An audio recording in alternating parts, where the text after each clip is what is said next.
All right, so I'm starting the recording. Does anyone not consent to being recorded before I start a recording? I'm cool with it. I'm cool with it. Yeah, I'm fine. I'm good with it. All right, so I think we're missing one person.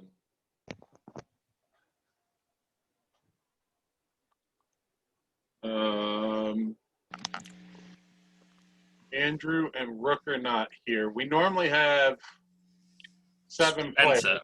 right? Yeah. And we have 4, so we're missing someone. Yeah, we're missing Spencer too, it looks like.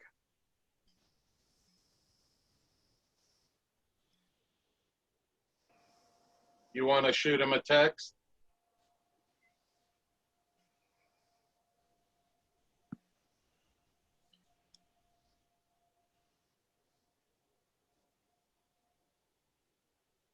Yeah, apparently he already sent me a message saying it wasn't looking good for this Sunday.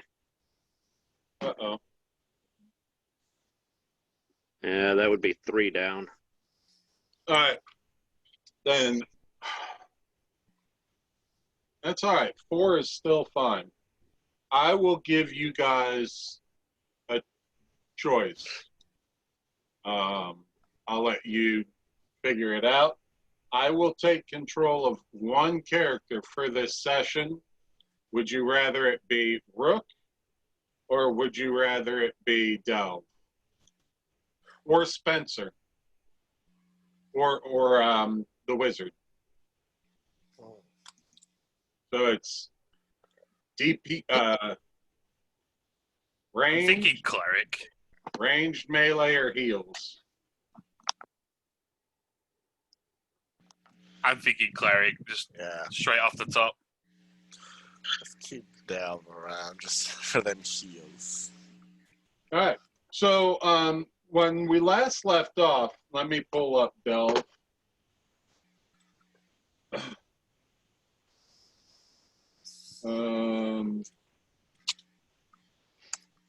Let me look at his character sheet real quick. When we last left off, I love D&D Beyond, man. I really do. Save. Oh yeah. I just like right now I have to play one of your characters. I just open a new tab and bring that character up in the tab, and wham, I can play that character. It's no longer send me your PDF or send me a picture of the character sheet, please, to make sure it's updated. As long as you guys keep your D&D Beyond updated and current with your magic items and spells and everything, you know, you missing a game, it's hard on the party, but it's not an end party thing, you know? Oh yeah. All right, so I've got Delph pulled up. When we last left off, with you guys with Zarek falling down a hole, a trap, and you guys had. Let me get rid of some of these people. So that's 1, 2.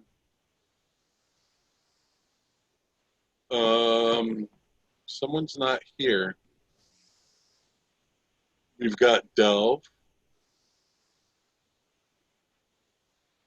Who's missing from miniatures there? Tusk's in the sarcophagus to the right. Ah, there you are. You're gray on gray. Gray on gray. You're hiding from me. Dang, I didn't even see that. Neither did I, so don't feel bad. I forgot he'd been standing in it for so long. All right, so I remember we had taken a long rest.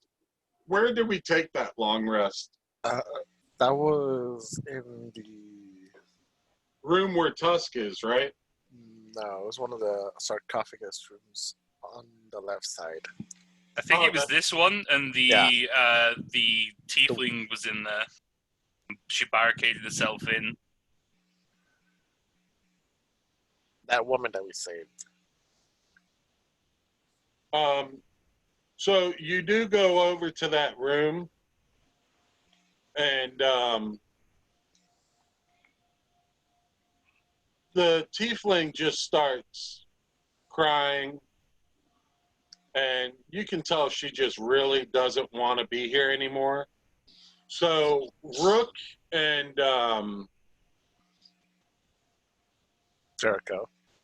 Jericho, against the greater consent of the party, decide they're going to backtrack the dungeon and lead the tiefling. Let me get my looking glasses. Yeah. Throw her back in the pirate ship. Kind of like a little safe haven for us at this moment. Vendetta. Vendetta is led out of the sewers by Rook and Jericho. You've just woken up. I'm not going to do any rolls for encounters during your downtime. We'll say any encounters that may have occurred. Rook and Jericho probably knocked them out while they were on their way out of the dungeon, which allows you guys to all get your long rest in. Let me just click that on Delve and make sure he's got his long rest in. Give me 1 second. Let me look over his equipment. Good thing, too, because I got effed up last session. Oh,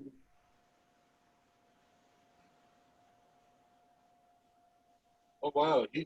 Delve's got a fucking light crossbow from someone. That's right. He took someone's bow because he took the art braces of archery. Yeah, I gave Delve my longbow because he said he needed a little bit of range. So I'm like, here you go.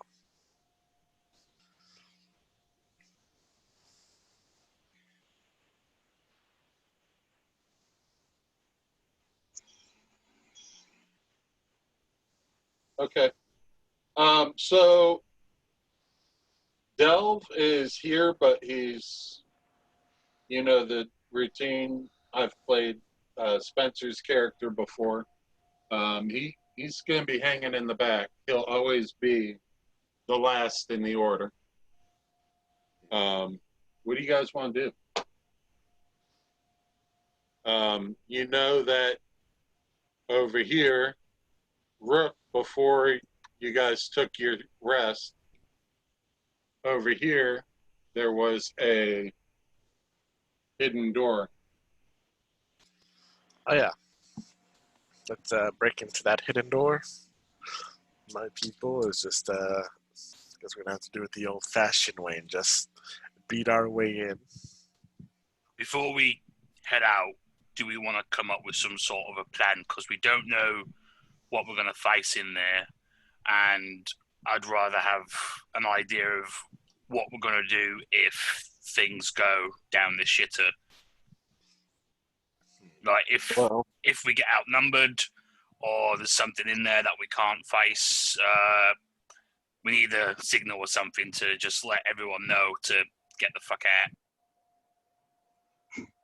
out. Monty Python quotes always work best. Shit gets too deep. Run away! All right, sounds good. As far as more detailed plans go, Delve has got that new crossbow. He can stay in the back, take some shots, and handle the first round of healing. I'm going to put myself a little bit closer to the front. I've got something that'll give me an extra bit of protection for probably a good 10 minutes or so. So, me, you, Tusk, and Zarek, we'll just go in and whatever we find, we whoop its ass.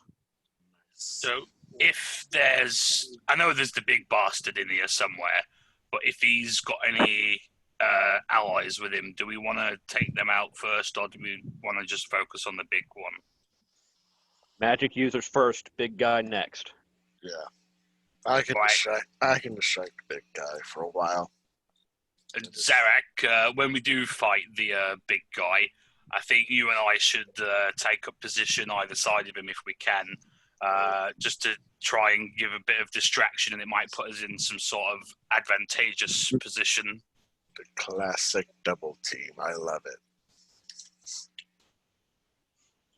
Sounds good to me. Depending on how big this guy is, you're going to need a bigger jar.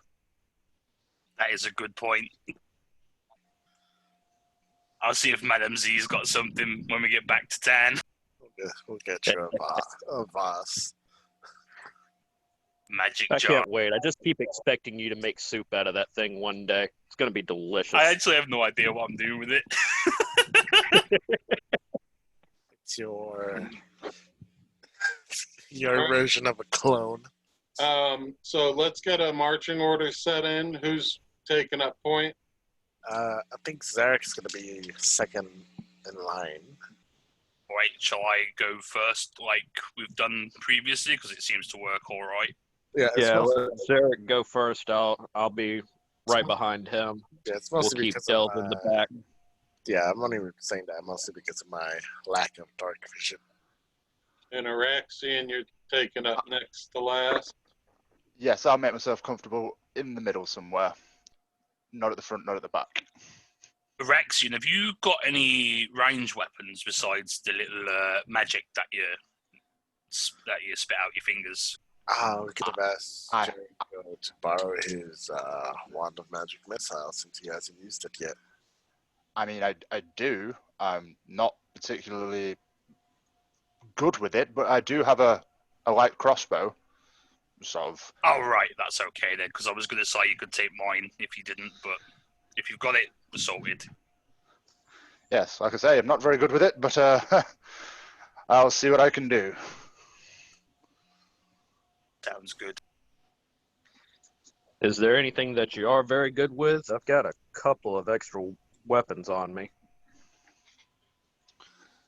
I'm going to say the only thing that I really know how to do, and I can't really do that very well, is my magic casting.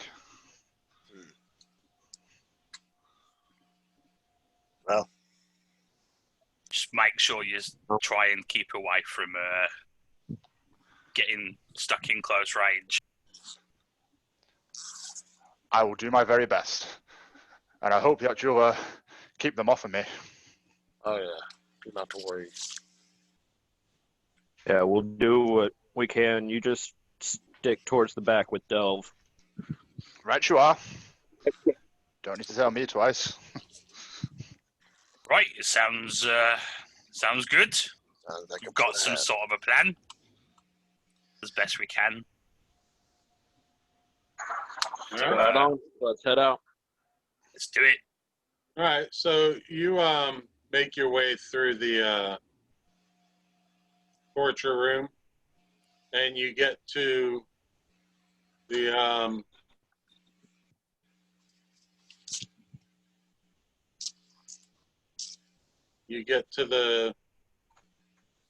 hidden door. Can I have a look to see if there's any sort of traps in this passage? Roll investigation. That's a 9. Well, yeah, Everything looks clear. You don't spot any obvious tripwires. All right, I'm gonna step into the passage and kind of press my ear up against the next section of wall to see if I can hear anything on the other side. All right, so you press your ear up to the wall, and you hear yelling and metal on metal. on metal. All right, I'm gonna relay that to the group. Hushed whisper. Let's go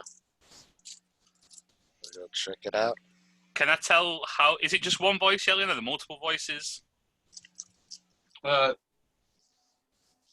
You can make out there's at least two people screaming. It seems at each other. Sounds like there's a bit of an argument going on in there.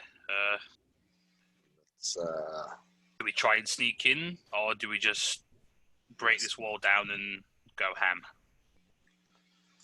Well, if Brooke showed us how to disarm the door, or she already unlocked for us, let's just try to be sneaky.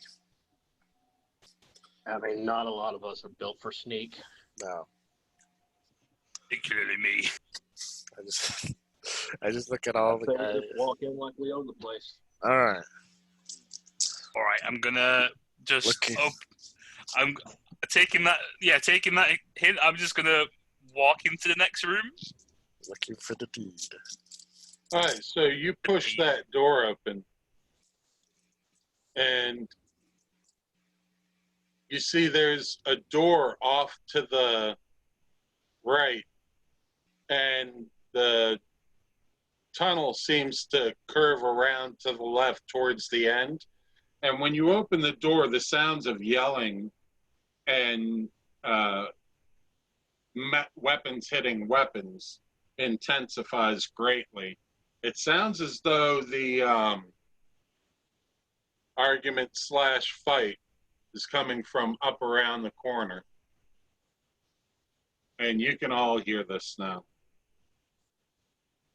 It's echoing off the walls. I'm As gonna. we all get into the hallway, I'm Yeah. gonna check that other door on the right. I'll go up to the corner while that's going on, just to try and peek around, trying my best to remain unseen. Unseen from the eyes. All right, so let's deal with this door first. Perception check. Perception check. Yep. That's 14. All right. Yeah, you don't hear anything. Is it locked? It would appear so. Oh no! I take out my axe. I'm gonna. I got my lock. Guys, Got our lock. probably better off coming back to this one. All right. Now we're going to jump back over. Who was looking around the corner? Tusk. All right, Tusk. So you look around the corner, and you see down a ways, you see two combatants screaming at each other, while one of them, beyond the hall, a flooded chamber opens up to rough-hewn steps climbing to the south. Well, you can't see that.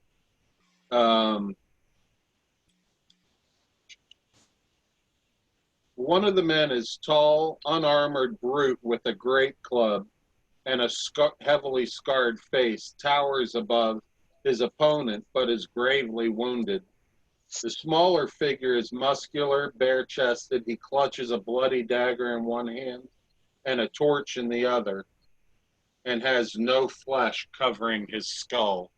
That's what you can see as of right now. It looks like they're locked in an epic battle, and you hear the one facing the large brute with a great club. You hear him saying, "You're a disgrace to your family." This sounds like personal business. Let's go back. Oh, I'm torn here. I kind of just want to run up and just go for the big guy. I'll tell everyone what I see around the corner first before I do anything. All right. Looks like they need a savior, if that's what's going on. Do we knock him out or do we kill him? I say we try and take him alive if we can. Sounds a battler winding down. You hear the smaller of them say, "Death is close for you." All right, guys, I'm going, and I just run round down the corridor towards the battle. Right, Or rush right with behind them. Tusk. Long sword out. I just see him running. I'm just going to follow up. Yep. And the prophecy has been proclaimed. Your death is here. All right, so you all start running around the corner. and the sound of your splashing through the sewer water. You see both combatants look over at you. The big one falls to a knee and drops his club and kind of like bows his head. The other one looks at you all, and even without skin covering his face, you can kind of make out that he's sneering at you and smiling. And he turns and takes off running. I'll chase that dude. That wasn't what I was expecting to happen, but okay. I'll keep going forward if I can. First off, everyone roll me initiative. All right. Oh. I'll ask for him in one moment. You guys know the drill. Nat. All right, Tusk, I got an 8. Zarek. I got a 4. Nice. I got rolled Delve. Dang, got a 91. And he has a +2. That's a 21 to his initiative. Nice. Bosch. Nat 20 for a 21 total. Nice. You and Delve are tied. What is your dexterity bonus? +1. Delve has the initiative. I'm moving you to initiative 20. Just it makes it easier for this for my program. Oraxian. 12.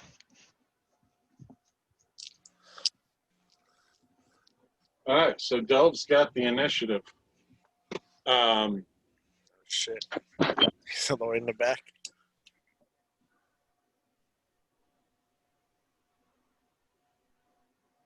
Delve is 30 feet of movement. Delve is going to take off running. Remember, this is difficult terrain,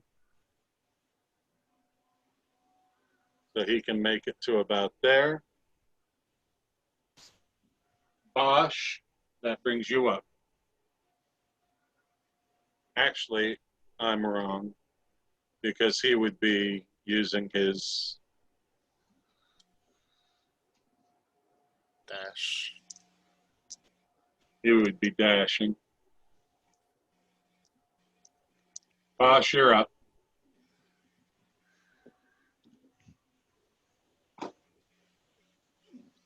You said the big guy. What was that? You're breaking up.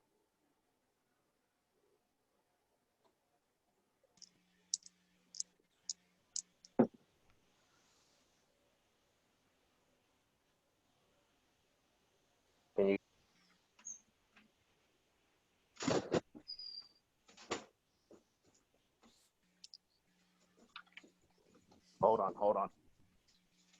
Yeah, it's getting better now. Yeah, sorry. My room's in the 3rd floor of this place. I was trying to get away from the traffic sounds outside, but I've got better signal out here. You said the big guy dropped the club, right? Yeah, it's laying right next to his feet. Can I He looks pretty injured. dash up to him enough to kick that club farther away?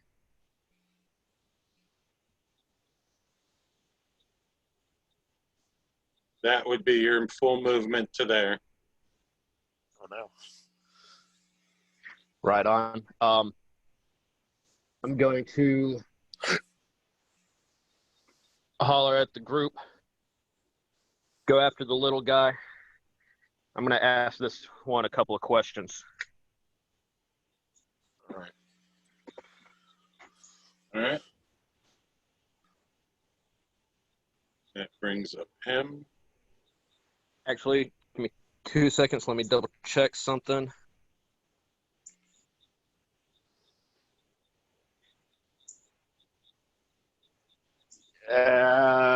Bonus action, Shield of Faith, and then that's my turn. All right. On yourself? Yes. All right.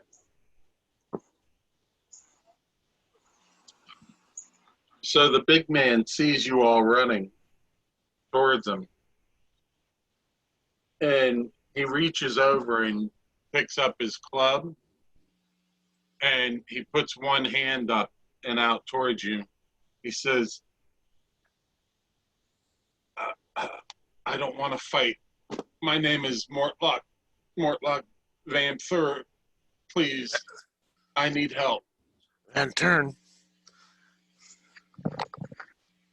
We need him alive, Bosch. He has the deed.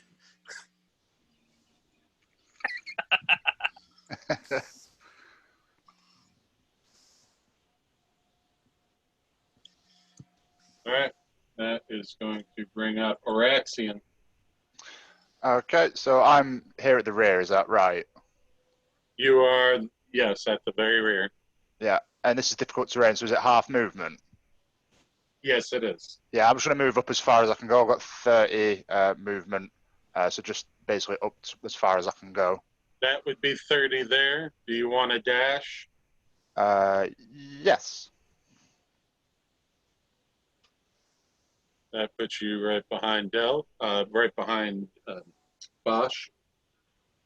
Okay, and yeah, I'm just gonna. Is this so? The guy, 'cause like I said, was it related to the group? What this chap said? The big guy. I don't think any. No one's.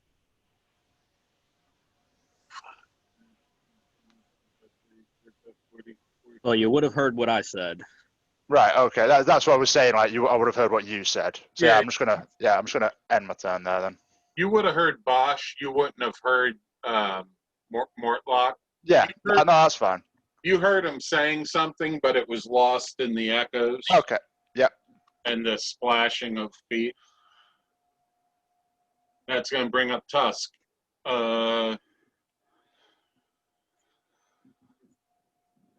You probably were just able to make out what was said by this person. All right, I'm gonna just follow Bosch's instruction and just take off after the little guy. Use my action to dash. All right, so give me 1 second. Let me erase some fog of war here. So you take off around the corner, and I guess I should have done that. Hold on, I'm going to move you back. Okay. We'll say you've got one more space you can move. When you get to this point, you can see there's 2 directions to go, to the right and to the left. Tusk, your passive perception is 13. You really don't notice anything out of the unusual. Give me a perception check.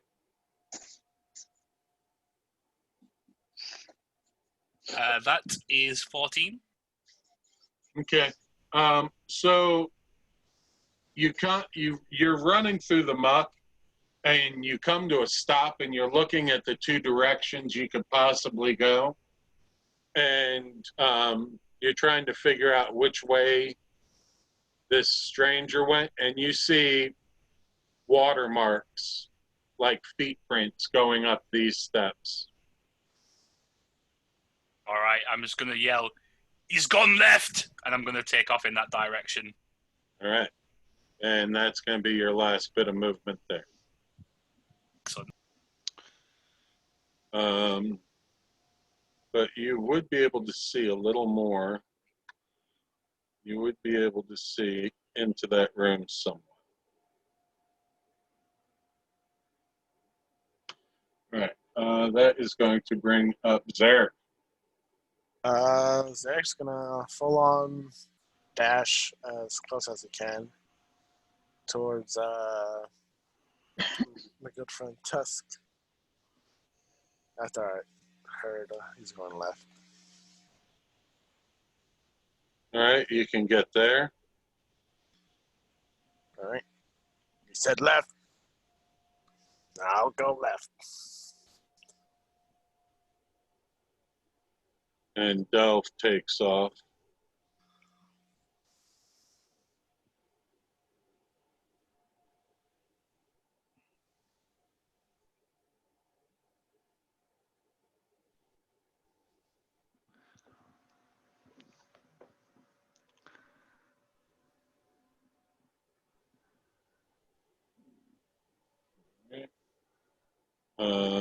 He used his action to dash to get his full movement to there.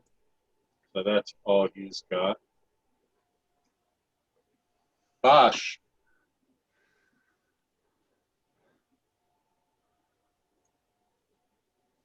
I'm going to use that last 10 feet between me and the big guy to keep my sword pointed at him.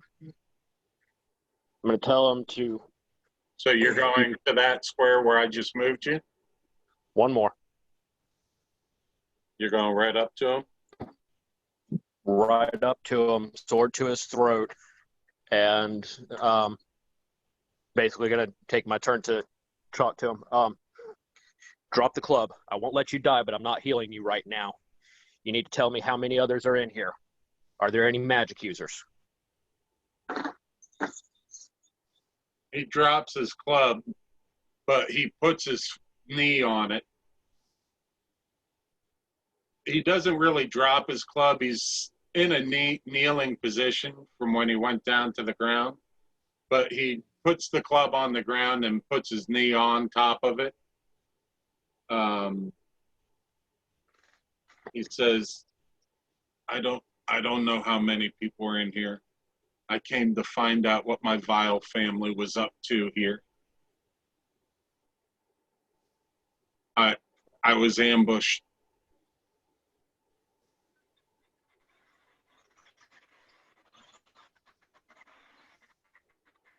And I'm going to take whatever action I've got left for dodge. And I'm going to holler to the group. Delve, you keep them covered. Araxia, stay with me.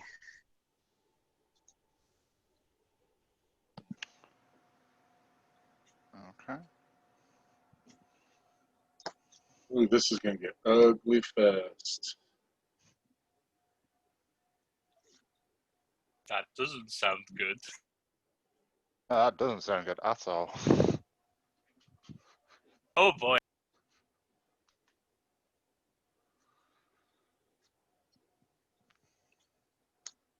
And that's turn.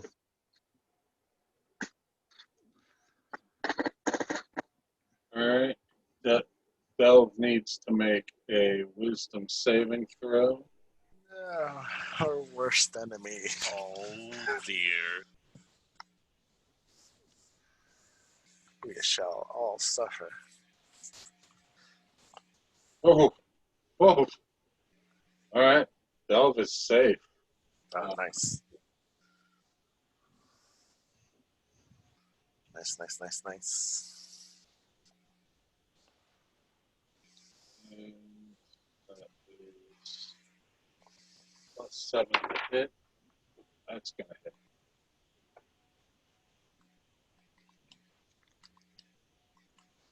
Oh, yeah.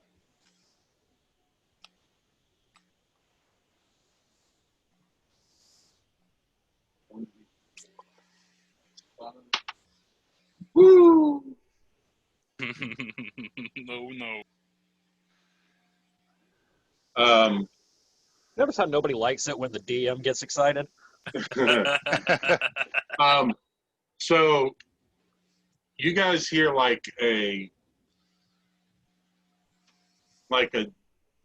whistling sound, and then the sound of like an object sliding into a body, and you hear Delph go, "Oh!"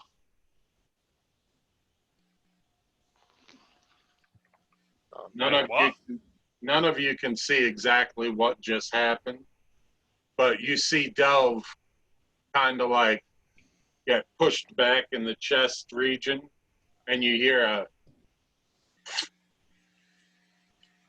Oh no.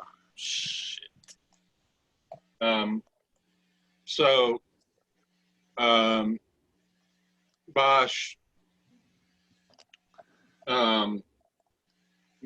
this gentleman says, I was betrayed. These assassins conspired with my brothers to kill me.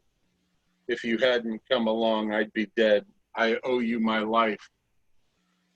You need to go help your friends. He's very, very powerful. I know it's not my turn. Can I take an insight check on that? Roll insight.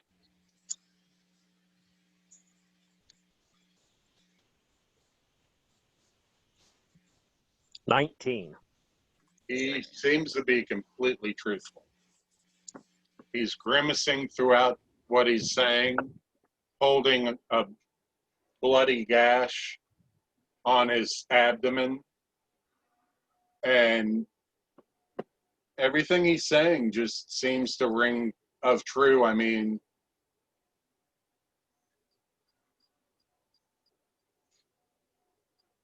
it pops in your head. He looks like he's pretty fucking hurt. Why would he be lying right now? Copy that. All right, that is going to bring Oraxian. Okie doke. I think I'd just like to move here. 1 second, is it showing up? Just there. Okay. Yep. Because because you said was it Bosch? You said to stay with you. Yeah, just in the room, but not too close to this guy. Like, I'd stay out of his melee. All right. Okay. Oraxian, roll me an insight check Certainly. as you heard the speech. Okay. Ooh, that's going to be insight 6. Yeah, it sounds like he's being extremely truthful. He's talking to you like he's a party member. All right. Okay. I think I'm just going to stay where I am then, and just yeah. All right. That's going to bring up Tusk. Okay, I want to step forward just in front of Delve and see what I can see in the rest of the room. I'm probably going to get attacked with something hidden to the right. All right, so that is going to be 10 feet of your movement to get into the room. Okay. And in this room, you see you see burnt torch stubs littering the floor of this hall, the western end of which is occupied by 3 6-foot-tall painted wooden statues. Each statue stands atop a 2-foot block of red stone, making it look taller and more foreboding. The center statue resembles a heavily armored man whose face is hidden behind a fearsome visor of his helmet. He's painted red, except for his right gauntlet, which is black. Clutched in his gauntlet is a blood-red spear pointing upward. The statue to the north depicts a purple-garbed male noble wearing a harlequin mask and holding a dagger behind his back. You also see this person pulling a dagger off of his vest. And Tusk, your passive perception's 13. Roll me a perception check, please. While you do that, the statue to the south portrays a black-robed skeleton with its jaw opened wide and its bony hands outstretched. What was your perception check? That was a 10. All right. As you push by Delve, you see that Delve is extracting a dagger from his chest. Okay. Sorry, I've just been trying to note all that down as best I can. Do I see anything? Is there anything to the right of the room on the map? Because it looks like it extends a bit further down there. Yep.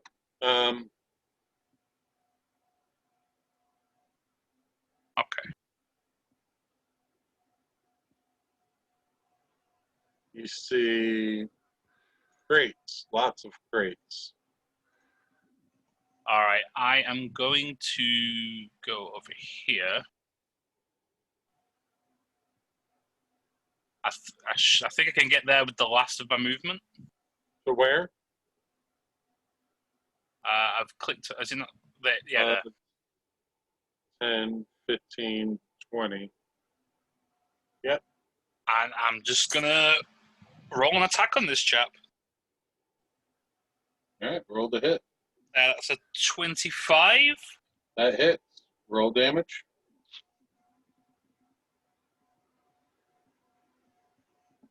I'm also going to use one of my superiority dice to try and do a trip attack on him.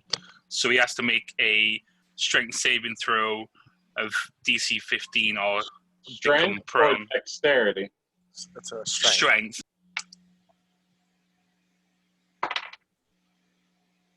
22. Oh yeah, he saves.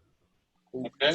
And I only did 6 plus 7, 13 damage to him with that. All right. I'm gonna action surge and go for another attack. All right. That's a 17 to hit. 17 hits. I'm gonna try and do a trip attack on him again.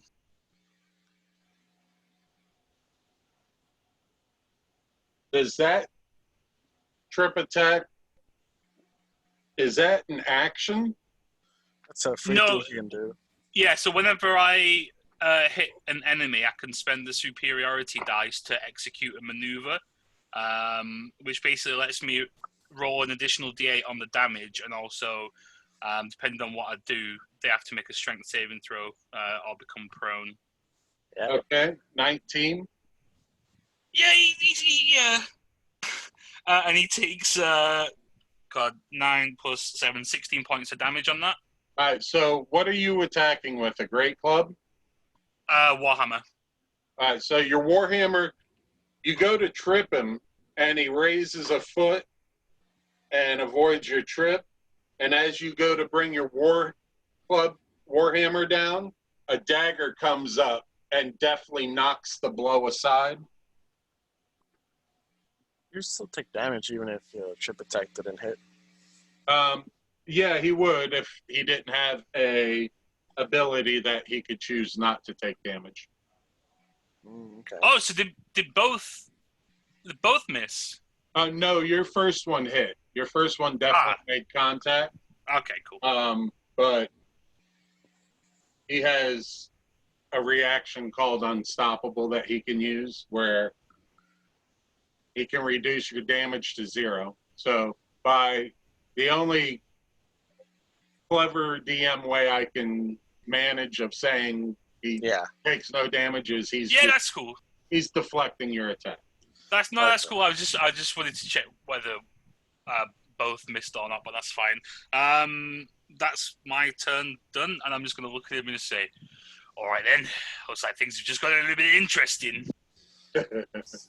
All right, that's going to bring up Zarek. Zarek's gonna rush in. Bonus action, go into a rage.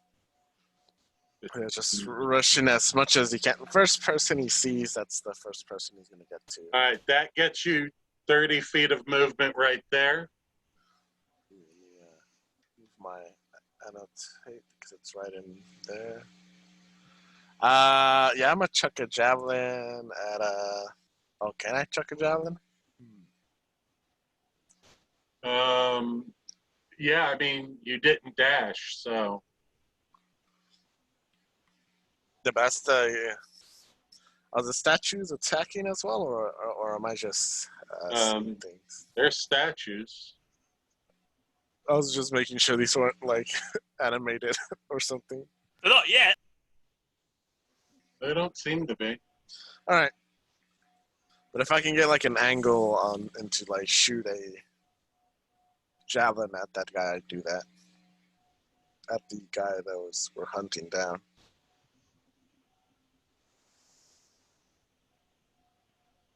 We're gonna say he's got half cover. Okay.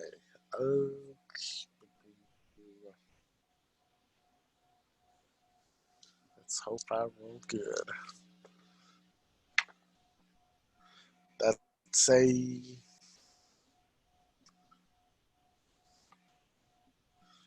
9 plus 8. 17.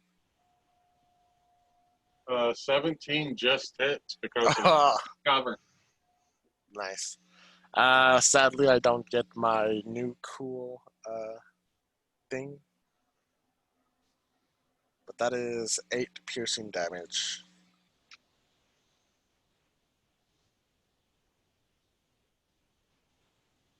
All right. Oh, wait, I do get my cool thing. That's 8 piercing damage and another 4 radiant. As my Path of the Zealot lets me add an extra d6 to it. As your what? Path of the Zealot. It's a barbarian. Okay. So you said, okay, got it. All right. Anything else? No. I just yeah, I was like, yeah. They want to people with the deeds. We need you alive.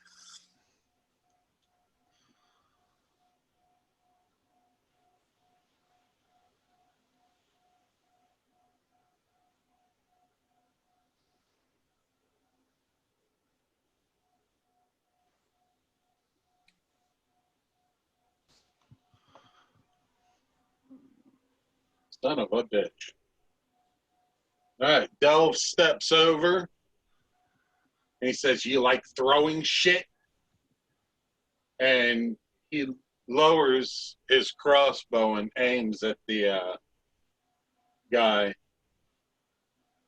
And he rolled a nat 20. Nice. Now we're talking, though.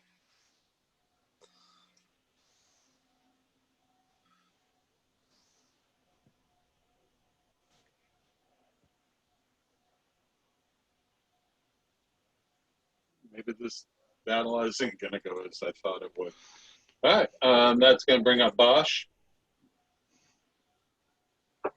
And Bosch has a decision to make. Real quick, how's that stairway look over my shoulder? Oh. So you glance over at it and you see upwards. You see a stairway with some chests laying at the top of a landing.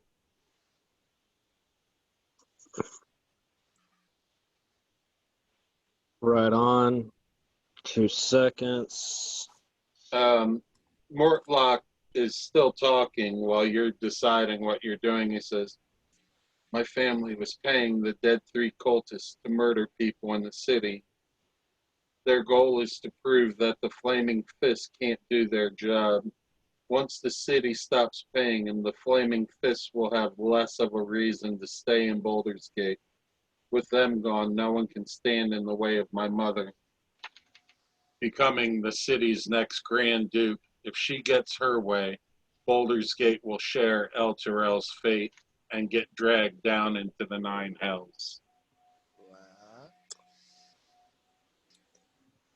I'll look him in the eye and tell him, "You've got one chance and one chance only to help us make this right. And I'm going to do a healing hands and give him a measly 3 hit points just to get him on his feet. All right. And as I go ahead. He's still holding his abdomen, and your healing heals him, but he's still got blood pouring out. The wound closed some, but not enough to stop the bleeding.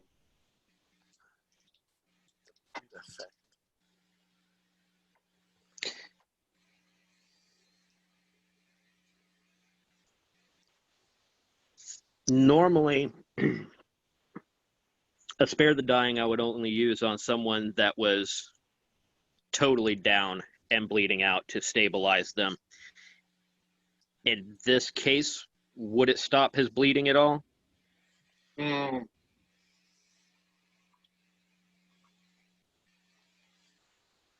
going to say no, because he's not, like, making death saves. Right. He's up. He's just bleeding. Okay. So I've got no concern of him just dropping under his own weight in the next couple of minutes. Because you're a cleric, I'm going to say that you don't even have to roll for this. He doesn't seem to be in imminent danger of death. Okay. He doesn't look like, he looks like he could probably be blown over with a light gust of wind. He doesn't look like he's in any condition to fight. He's still on his knees, one hand on the dirt, holding him off the ground. Yeah, at this point, I don't want him at 100% capacity anyway, because whether I think he's telling the truth or not, tactically, I don't want him at my back at top condition. I'm giving him just enough to show a little goodwill and try and keep him on our side. And I'm going to use whatever movement I can to head up towards the room where everybody else went. Hold on.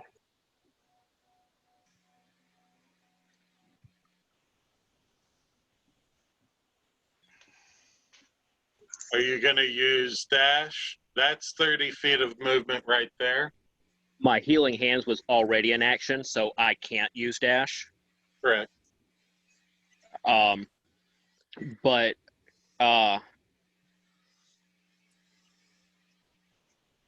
and it doesn't even make any sense for me to ready that. So that's my turn.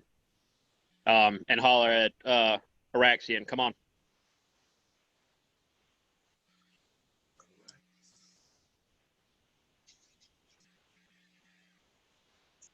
All right. Tusk, I need you to roll me a wisdom saving throw, please.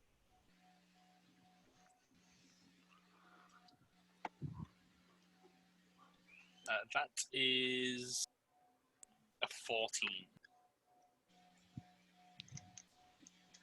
All right. So you feel as though your body locks up, and you see little stars, white stars around the periphery of your vision, and you're able to tense your muscles up and shake it off. And this guy's got a dagger in each hand, and he's attacking you. Does a 21 hit? Yep.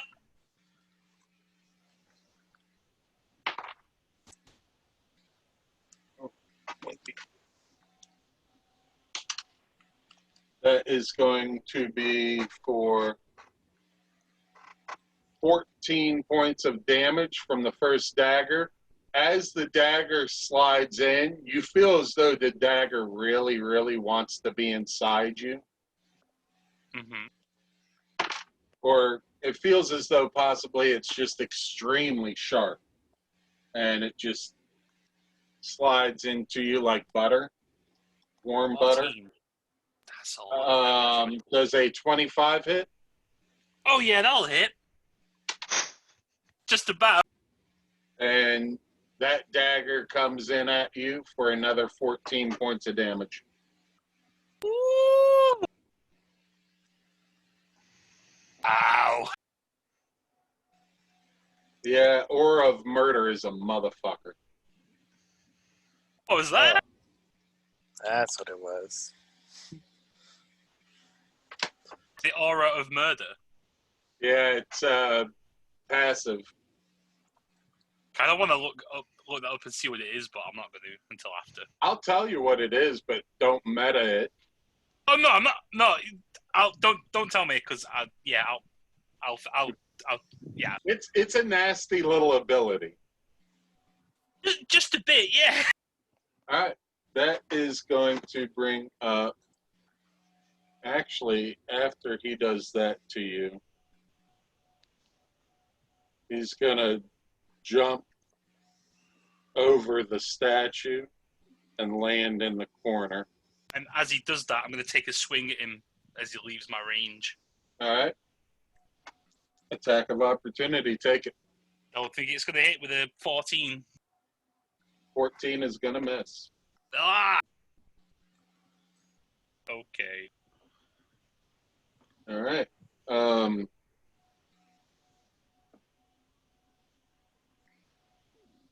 Araxian, you see Mortlock stand up, still clutching his side. And he looks at you and he says, I'll watch your backs. I can't do much more than that. If you've made it this far, you've killed most of the leaders of the Dead Three cult. Without them, the cult will break up. The cultists keep their treasure nearby. And he points over. Hold on.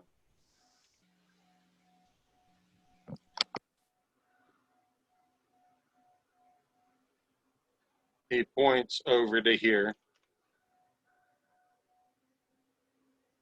Ah. All right. That's his turn. Araxian, what do you want to do? I would like to use my movement to go up towards the room where everybody else went and use my action to dash into the room. All right, so you're at 30 feet of movement. Your next step puts you back on normal terrain, so you've got 30 feet of movement. Show me where you want to move. Okay. So 5, 10, 15, 20. I'd like to move here. I don't want to use the full 30 feet because I want to sort of stay more towards the back rather than right in the fray. All right.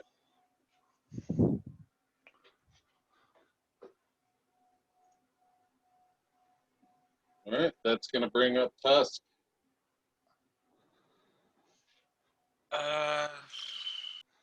I'm just going to stagger in place for a sec, just hold my 2 fresh new dagger wounds, and then I'm just going to run straight at him and just take another swing at him. All right, roll to hit. 20. All right, I'm going to try and... that hits. I'm going to try and use... I'm going to trip attack him again, if I can. 5. He takes 14 points of bludgeoning damage total. All right, he rolled a 14 plus 5, that's 19. He saves. God All damn, right. this skinny guy's strong as hell. And he raises a dagger and knocks your warhammer aside. I'm going to use a bonus action just to regain some HP, and I'm just going to stay where I am. Okay.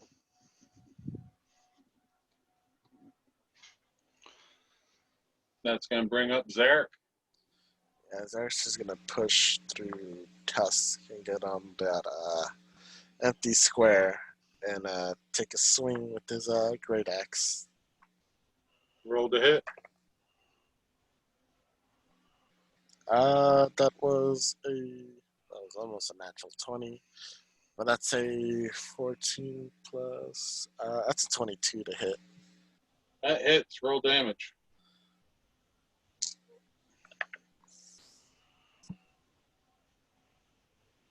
It's 14 slashing with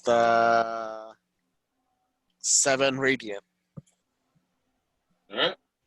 So as you bring your axe to bear, you see a dagger flash in front of your eyes, blocking your view of him. As your axe comes down, he moves his body to the side just a hair, and you see your axe slide right through the air beside him. Yeah. Just start snarling at him after that.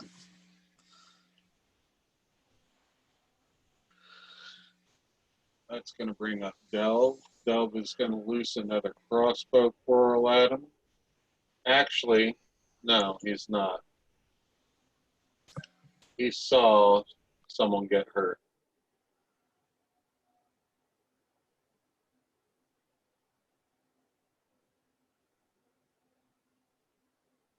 This guy's very slippery. Wow.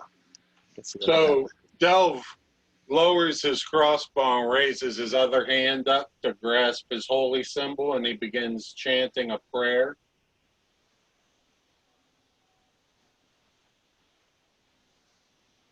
And he directs this healing at Tusk. He heals you for 14 points of damage. Healing. Nice. I just turn around and just give him a thumbs up and with a bit of a laboured breath, just go, thank you. All right, Bosch, you're up.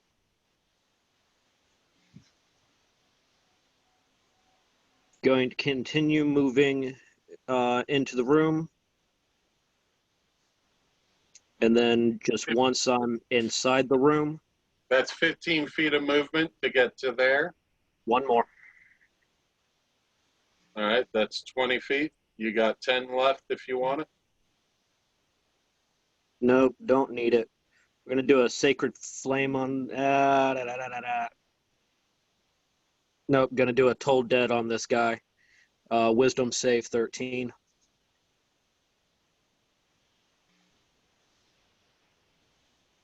A wisdom save of 13, you said? Yep.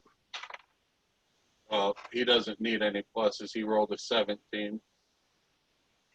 But with his plus, that brings it to 18.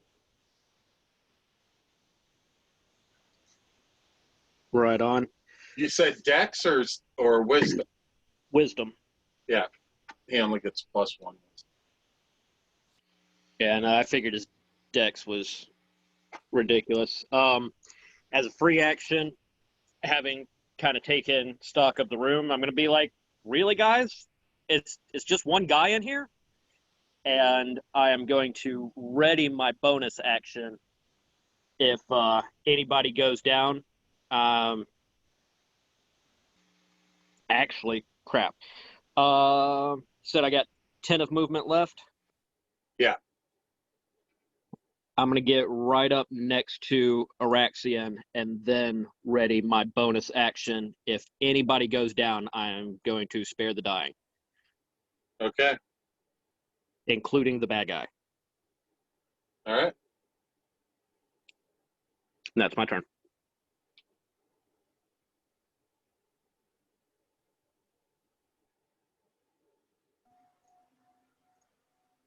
Oh, shit. I didn't even notice that. Okay. Zarek, I need you to roll me a wisdom saving throw, please. All right. That is a... What's my wisdom? Either way, I feel like that feels that's a 12. Oh, All right, so your body starts locking up and stars begin filling the periphery of your vision, and you try to tense up to fend it off, but the white stars just move in and take over the whole of your vision. You are now stunned until the end of the enemy's next turn. Ah. And because of that, being stunned, he is going to have advantage on hitting you.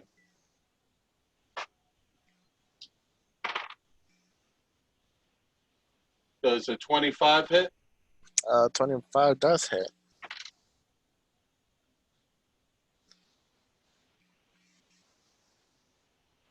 That's going to be 12 points of damage for the first stagger.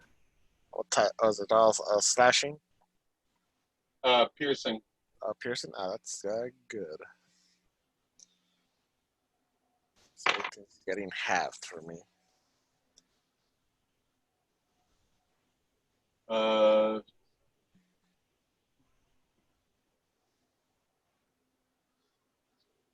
24 to hit. Yep.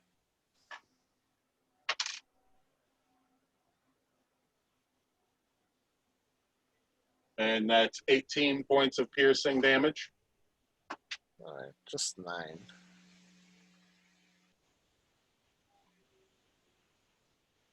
All right. And that is going to bring up Mortlock. He's out of everyone's view, so it doesn't matter what he's doing. Araxian, that brings up you. Right. I'm not going to move any further. I'm going to stay where I am. I can see. Can I see the chap pinned there in the corner? Oh, yeah. Okay, so I'm going to cast magic missiles at second level. Oh, cool. Yeah, I'm going to cast magic missiles at second level. All right. Okay. Roll damage. That is 3, 6, 11, 12, 13 points of damage. All right. You got anything else? Do I have any sorcery points? No, that's me done. All right. Tusk. I'm just going to swing at him again. All right. Roll to hit. Hey, I got a natural 20. Nice. Roll damage. And I'm going to try doing a trip attack again.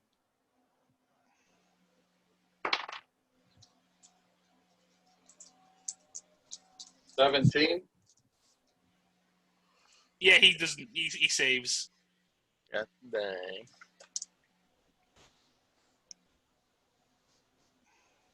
$18 points of bludgeoning damage because my rolls have been garbage.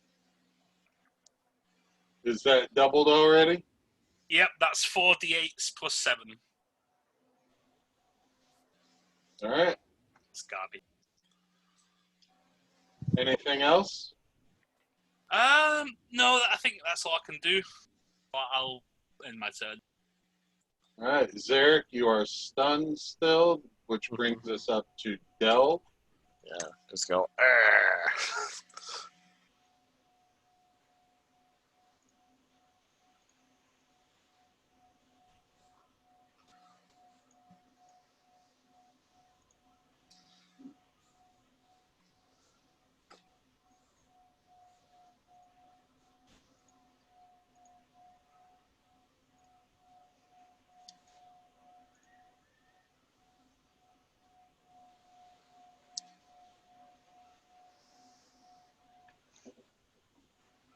All right. So Del, while still holding his holy symbol, he is going to cast Bless on Zarek, Tusk, and Bosch. Nice. You have a D4 to add to the number rolled to attack or a saving throw. Let's go. Bosch, you're up. I'm going to back up 10 feet so that I can look back into the other room and make sure Mortlock is still there. because he hasn't come in yet. You look over, yeah, he's still standing there holding his abdomen, and he's just kind of like, Gives you away. he That's fine, as long as he's still there. And then muttering under his breath about this one dude taking too long, Bosch is going to cast Guiding Bolt. all right, roll That it. is a 22 to hit before using my Bless. That hit.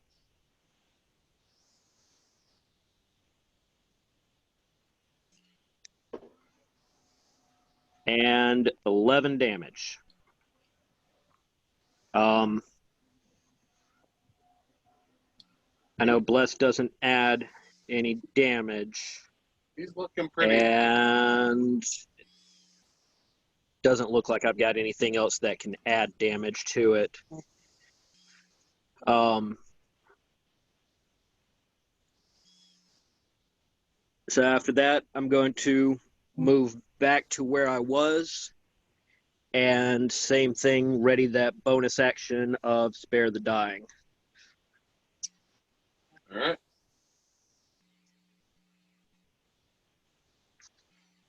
All right.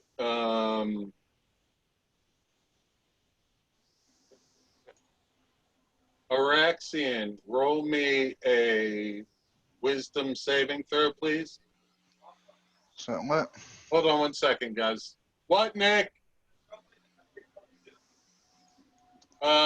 Yes. Actually, no. Put that in the garage. Sorry, guys. Araxian, roll wisdom saving throw. That would be a 12. All right, so you feel your muscles tense up, and the white stars start closing in from your periphery of vision, and they focus into a pinpoint, and you are stunned until the end of the guy's next turn. Bosch, you see a dagger being lunged towards you. Does an 8 hit? I'm sorry, an 8? No. An 8.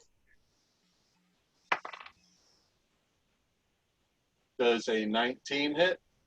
No, I'm sorry, not Bosch. Nope. Not Bosch. I meant to say Tusk. A 8 wouldn't hit Tusk anyhow. No, the 19 would. Okay. Yeah, no, he's attacking you. You're right in front of him. That's 14 points of damage.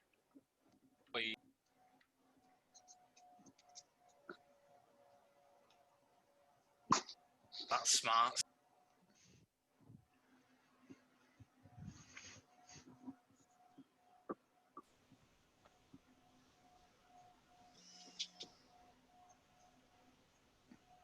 Araxian, you are stunned. Zarek, the star is clear away from your vision, and your body, your muscles untense and let go. Tusk, you're up. That's the hardest muscle I pull. I I'm just pulled going on to my swing at brain. him once more. All right. It's a 21. 21 hits. Or 21 hits. For 8 points of bludgeoning damage. Jeez, this is the lowest damage I've been rolling all campaign. Yes. 1s, 2s, and 3s all day. All right. Gotta backhand those dice. Oh, these are expensive gemstone dice. I'm not backhanding them. That's my turn, done. All right. Zarek, you're up. Yeah, Zarek's out of stun. He's gonna look at this guy, be super mad, and just take a swing. He's gonna go reckless for this one. And that's a nat 20. Yes. That was a 1 and a nat 20. Alright. Damage. Oh, what? So that's oh shoot.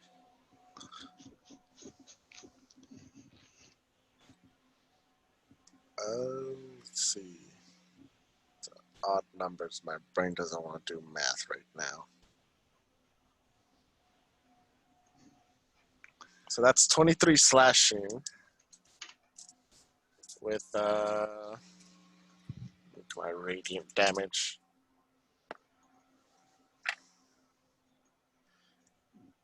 With another 8 radiant, so a total of 31 damage.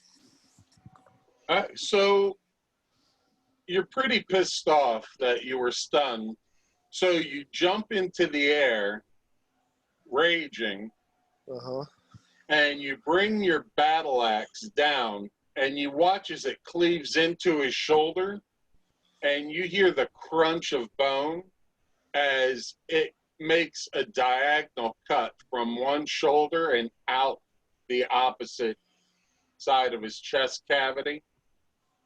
And you watch in delight as his upper half of his torso with one arm begins slowly sliding off of his body while his lower half of his body falls to his knees and the two pieces of him just fall to the ground separated. And Yeah, there's no sparing that dying. Oh, oh boy. I like slowly come out. I wasn't gonna kill him. I was just gonna leave him in a state to be healed for you. Yeah. But the amount of damage he just did in that one blow, it was like, yeah, there's no saving that. Yeah, just like the rest of the group after slowly coming out of rage. I'm like, I forgot we needed him alive. I'm sorry. That's all right. We didn't really need him because we've got his brother, and I think his brother's actually going to work with us. DM, are we out of initiative? You are out of initiative. Yeah, I'll take. I'm headed straight for the big guy. Yeah, you do that. I'll take the daggers. I'm like, well, this is for our captain. She likes collecting knives for some reason. All right, so you get back to the big guy, and hold on.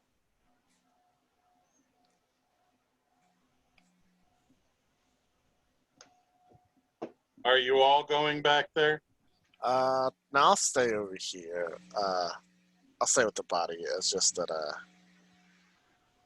making sure I'm collecting everything that needs to be collected. So you guys, somebody definitely needs to check his body. yeah, you guys do that. I'll salvage what I can. I'll just position myself here and just see if I can see anything in the room besides crates. Are you going in the room to inspect it? Yeah, I'll do a full inspection. This is how I die. Surrounded by mimics. Oh fuck! I forgot they were a thing. I mean, I said I've done it, so I've. All right, so roll a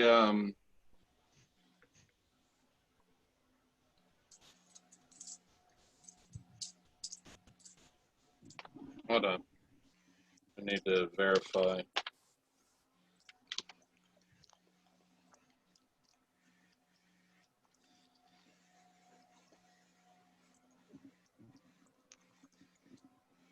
All right.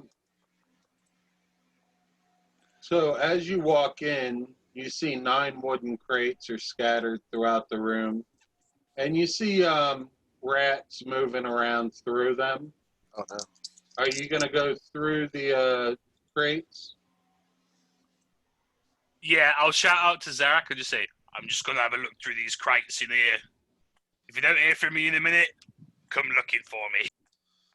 All right. Then I'll try to count, but I can only count up to 9. You see that you find that 6 of the crates are empty, except for packing straw. The other 3 contain a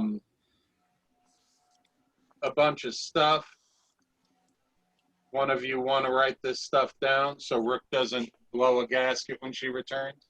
yeah, I've got a pen and paper here. All right, so you find 10 days of rations, Mm-hmm. a bag of 20 caltraps, Mm-hmm. 3 flasks of an unidentified liquid, Mm-hmm. 6 sets of manacles, Mm-hmm. 4 tinder boxes, Mm-hmm. 9 daggers, Mm-hmm. and 4 potions of an unidentified red liquid. They're both red. Both sets of potions are red. One has like a purple, not purple, an orange and yellow glittering effect. The first 3 flasks have an orange and yellow glittering effect to them, and the last 4 potions just look like a deep burgundy red.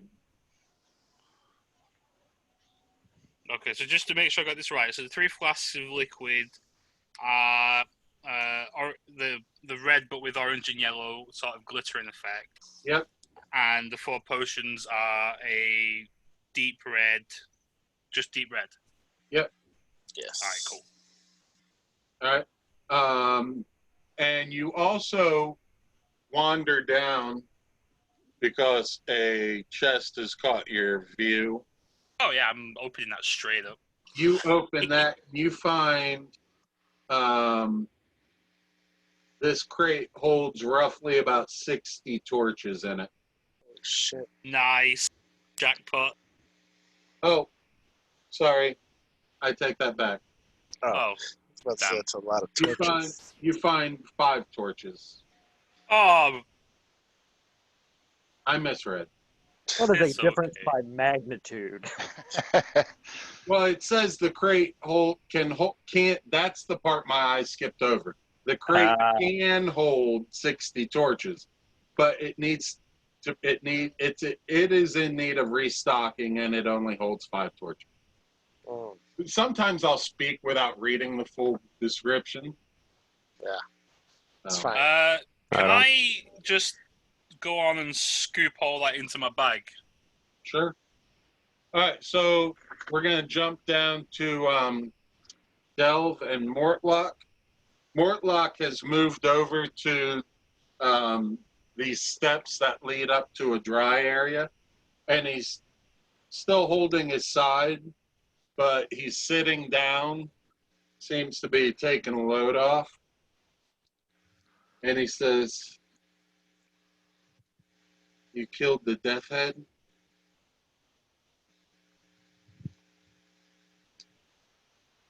He's asking you if you killed the Death Head. Bosch would say, well, we killed whoever you were fighting with. Scum is what he is. So be it. What do you know about those chests behind you?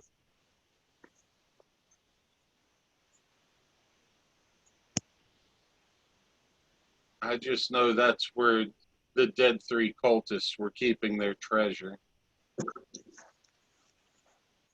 And he scoots over on the steps to allow a large walkway up, if you so chose. So Bosch is going to first look at Delve and be like, hey, I don't know if you got a healer's kit on you or something, but could you patch him up and just keep him alive? We're going to have to take him to the captain. Sorry, cast those healers kits.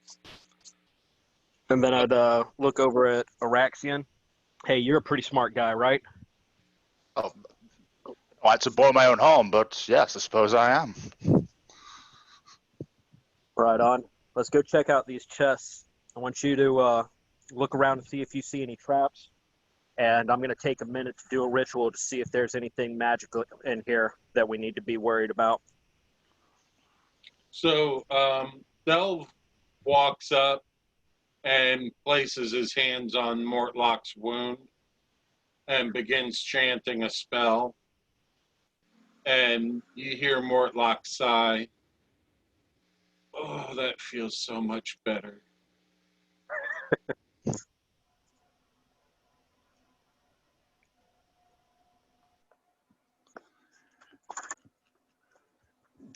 He says, I'll tell you anything you want to know.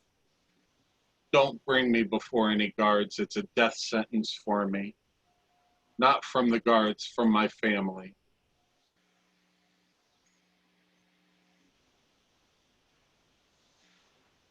Damn. As I'm getting ready to do my detect magic ritual, I'll tell him we'll talk about that later, but for right now, that's the plan. We might be able to find another way around it, but I just want to leave the city before my family gets to me.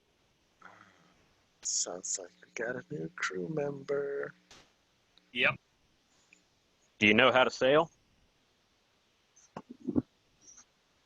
I don't, but if it gets me out of the city, I'm willing to learn. I'm more At the very least, we might have a place that you can hide for a little while. He nods and says, do what you're doing. Let me catch my breath and I'll tell you everything I know.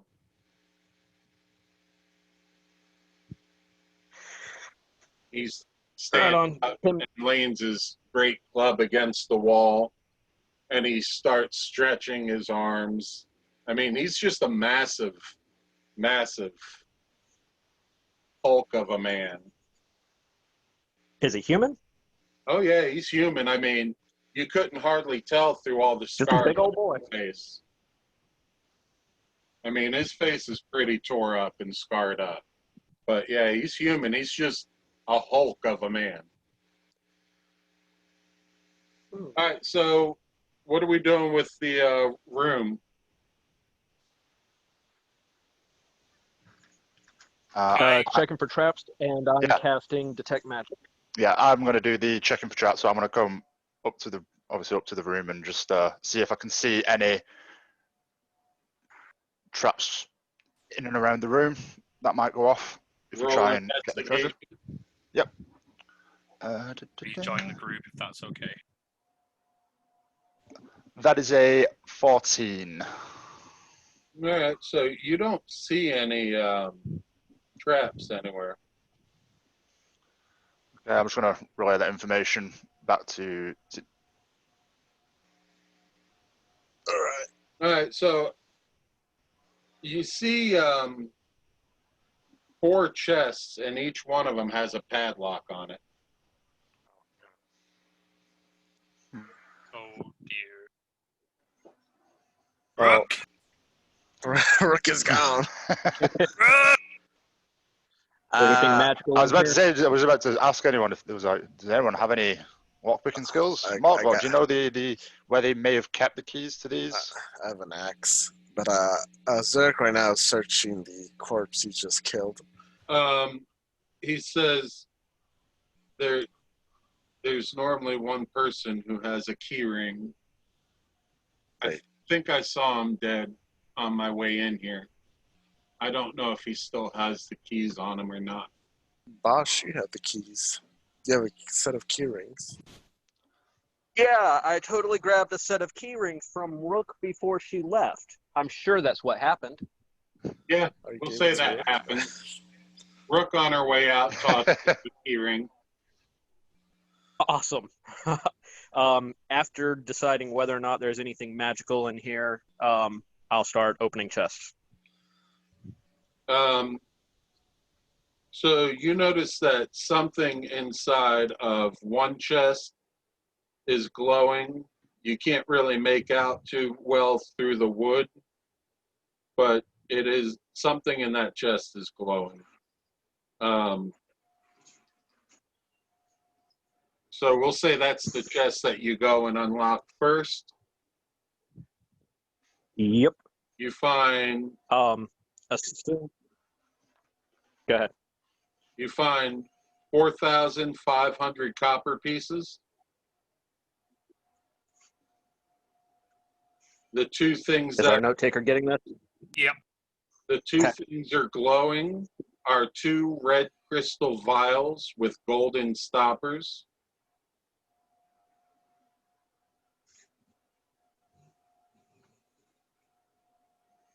And that's all that is in that chest. Right on. 4,500 copper and 2 red crystal vials with golden stoppers. Yep. Oh, Well, not golden stoppers, gold stoppers. oh, that's a big difference. Yeah. Shit, even the vials will be worth some cash on in this find. Well, they're magical. They're glowing. Whoa. Has Tusk made it back from the other room yet? I don't know. Yeah, I was sauntering over. Are you Once going up to where the chests are, Tusk? Yeah. All right. So yeah, you get over there. Once he gets over there, I'm just going to kind of glance over to see if anything he picked up is also glowing. Yeah, I'm gonna hold out the 3 flasks and the 4 potions, and just see if they do glow.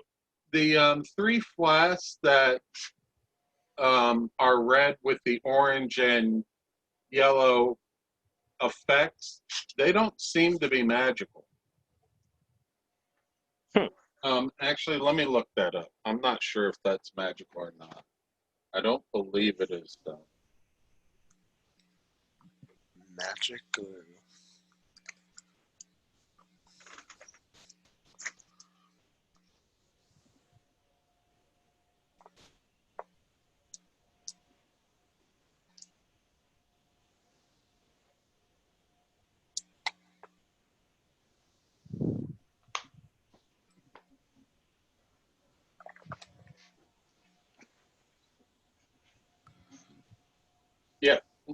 No, those are not magical. The 4 potions that are a deep red, those are magical. And you've probably seen these, so I'm not going to make you identify them. You're almost positive they're potions of healing. Hey. Yeah, I'll relay that information and then unlock the next chest. All right. You unlock the next chest, and inside you find 10 eye agates scattered amongst 1,250 silver pieces. And that's all that's in that chest. Between that chest and the next chest, I'm going to start kind of humming to myself, I'm getting some new armor. I'm getting some new armor. All right.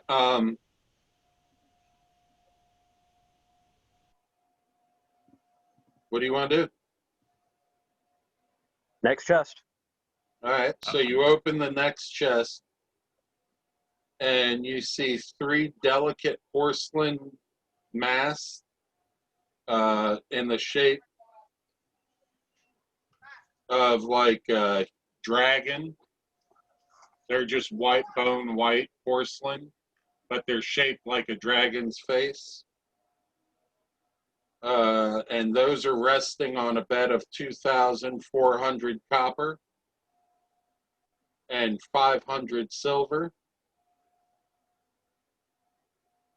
Mm-hmm. And that's all that's in Gonna- the chest. Gonna hand the masks to Araxian. These look pretty delicate. Can you wrap them up in something and hold on to them? Certainly, I'll wrap them up in. Do I have anything I can wrap them up in? Probably a civilian Dead guy's clothes. cloak. Yeah, probably your civilian clothes.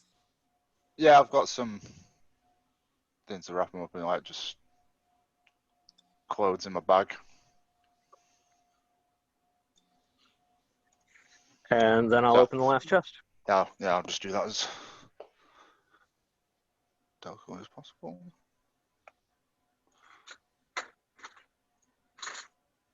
All right, so I just sent a Come on, Platinum. Daddy needs a new I breast just strap. sent a picture in group chat. That's what the masks look. That's what the masks look like roughly. Oh, nice. And you open the last chest,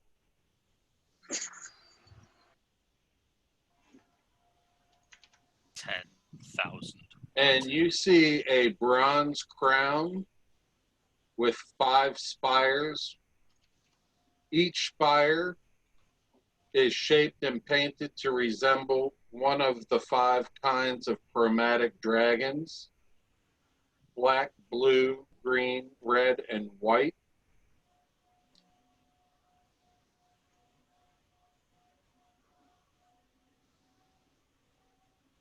Black, blue, green, red, white.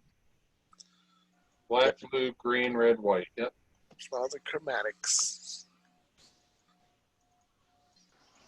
I'm going to take that crown and maybe a song I've got and hang it off my belt next to my little drum. All right. And that's all the chests.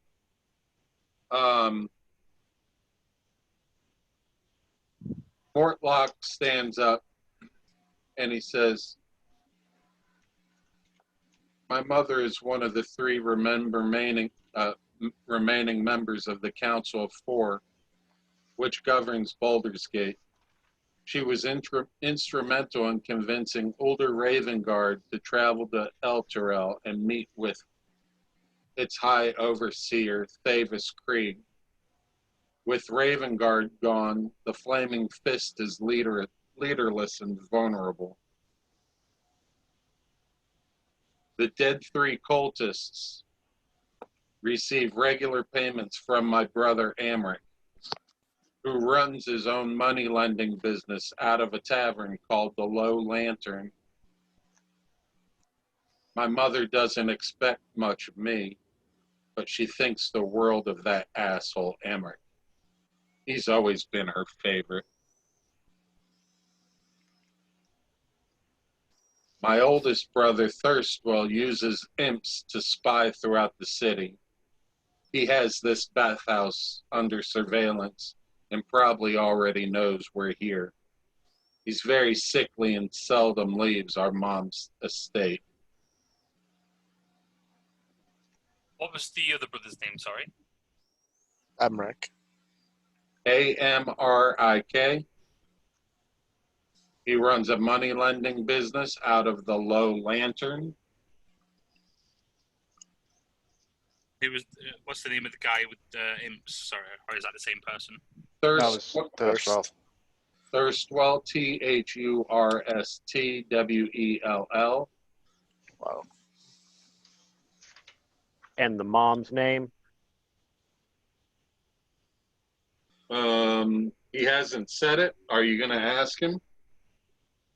Yes, I am. All right.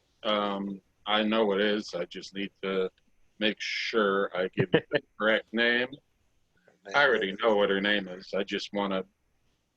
Name is Mama.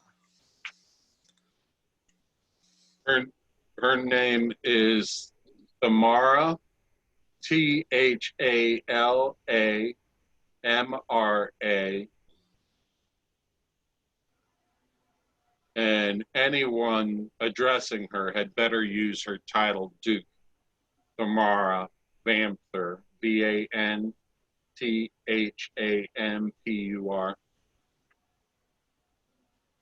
And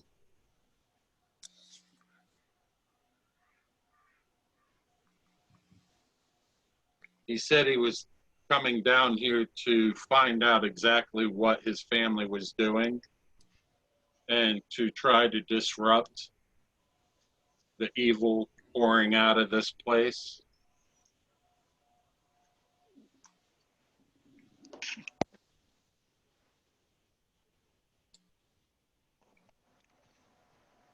Right.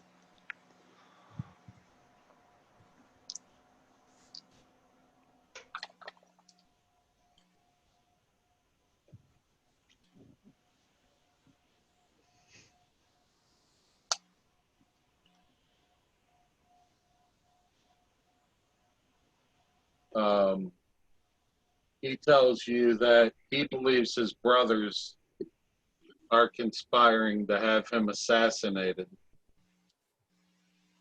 and that his mom probably wouldn't care too much if they succeeded.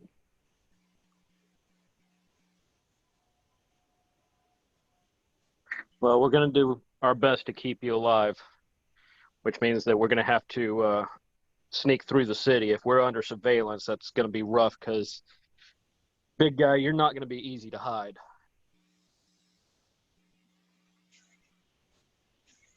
But if we can make it back to our ship, we can hold you safe there for a little bit while we relay some information.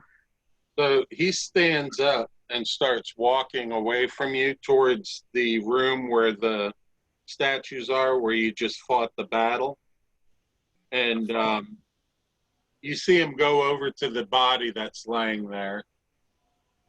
And he takes off the cloak off the dead body. And he throws it over his head and pulls the hood up high and covers his face. So now he looks like a giant specter, for lack of a better word. The cloak that reached down to the guy's feet, ankles only reaches to about the upper calves of Mortlock, and it doesn't fully pull all the way closed, but he's doing his best to completely conceal himself. He says, "If you can get me out of the city, I'll be most grateful." While he's doing that, can I just give the 3 statues in that room a once over? You can.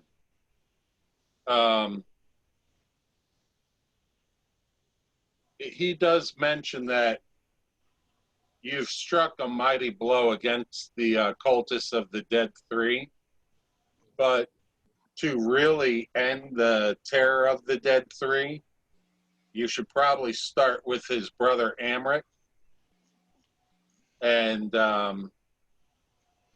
you'll probably need to take out his whole family to complete the deal. Get their deeds. One. So you go over and you inspect the statues. Which one do you want to inspect first? Was it the middle one with the heavily armored chap? Okay. So you go up to this statue, and how close are you getting to it? I'm getting right up to it. I want to give it a good going over. Roll me a DC charisma save.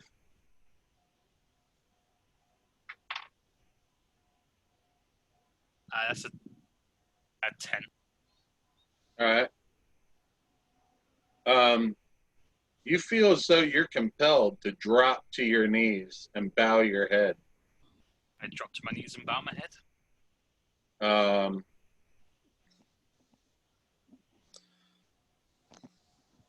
So you feel as though you are stuck like that. And I will tell you when you can try to save again. Okay. What are the rest of you doing? If Zarek sees this, he's just gonna slightly kick him to see what the hell's going on. Because he's seen him get mind controlled before, so he's making sure this is not another one. All right. So, how close do you get to this statue? I'm just gonna be behind Tusk and just poke him with my leg. Okay. Roll to hit. All right. Let's say 19. Yeah, you kick him. He's kneeling and bowing in front of this statue. And what are you doing? You have no time for this. What's everyone else doing? We have to get the deeds from the Van Therns. I was planning on gathering our things and checking that last room on the way out, but I'm looking around for the rest of my party member. Yeah. So, while you're looking around for your party members, you see him bowed before a statue. Roll me another charisma saving throw.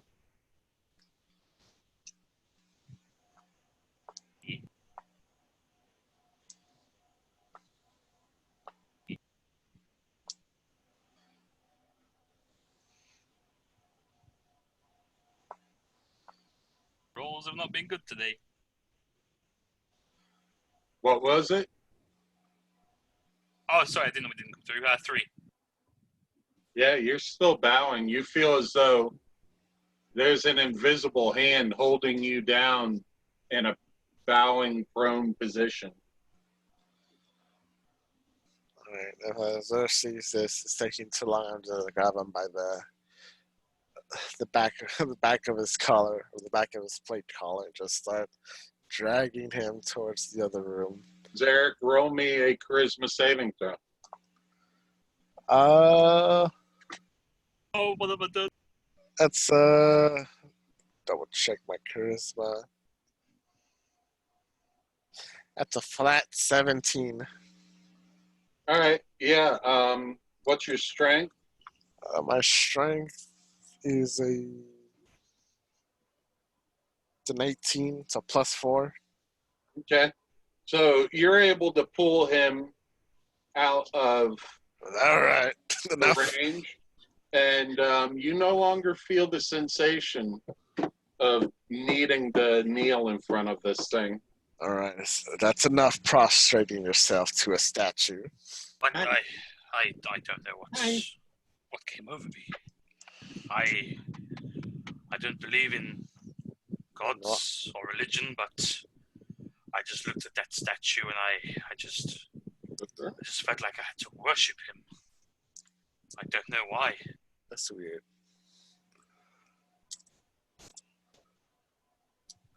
But all right. As long as you're done prostrating yourself to a statues, we should be good.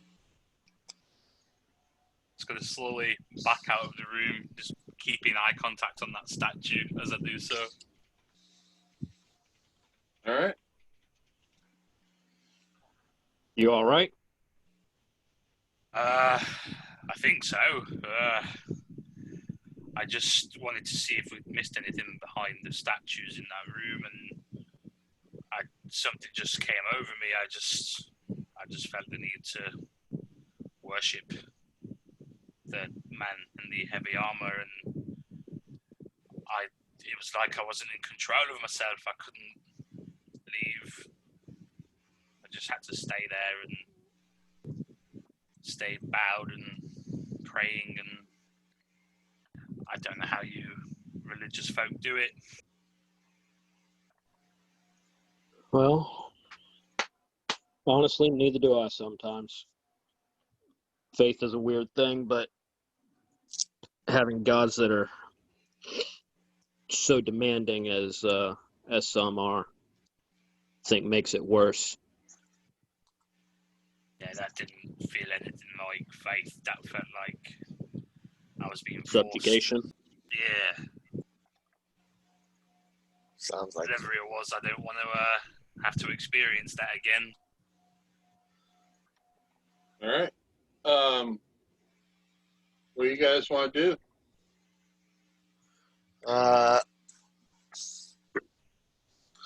We want to finish exploring some more of this dungeon, or I shall think we we? should.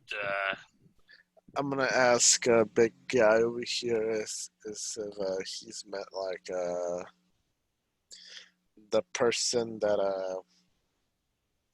our tiefling captive has met, the giant strong person. I forgot. Mortlock? Yeah, Mortlock. I was just gonna ask him if he knows anything about the another giant person like you working from your family. I don't believe so. But I'm not very filled with knowledge of my family's workings. My brothers hate me, and my mother doesn't give two shits for me. All right, I think at this point we can walk and talk and check that door on our way back through. Yeah.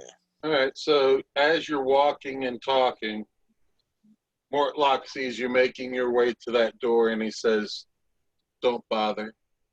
On my way here, I looked in there. There's 4 skeletons moving around an empty room.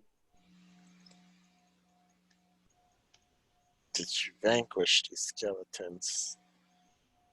You're free, but I didn't see anything in there.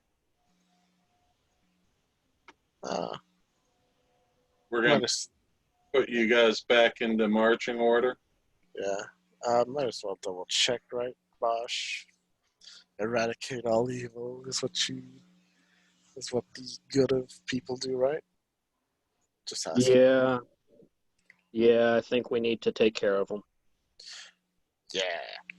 Just clap my hands. I just wanted an excuse to fight.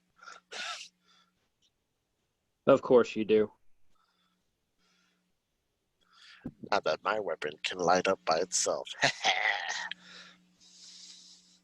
So, Mortlock,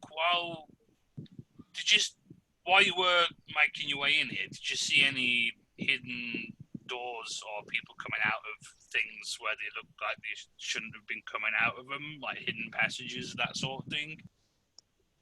There's only one hidden passage down here. The one we came through to get to here. Okay. All right, well, Zarek, you've got the master key. You want to open this door for us? All right. Yeah, I'll open it. Should we position one of us top and bottom of this corridor and just bash them as they come out? That's not a bad plan.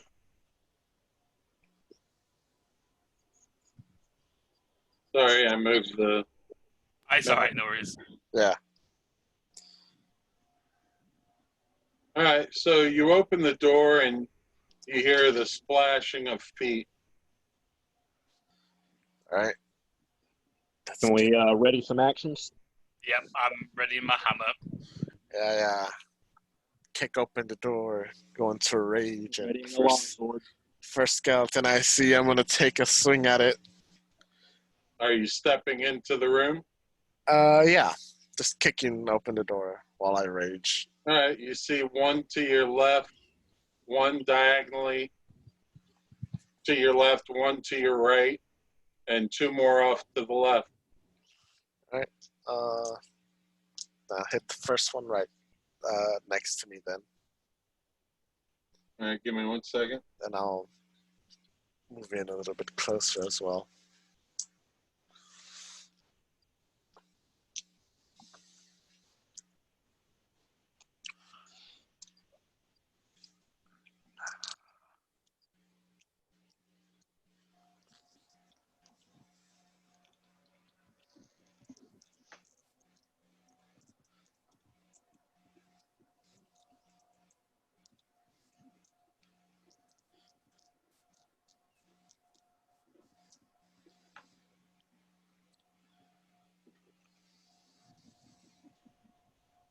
Sorry. All right. Which one are you attacking? If I see the one on my right, I'll attack that one. Then just move on. I'll move one square a little bit more into Alright. the room. Give me 1 second. Let me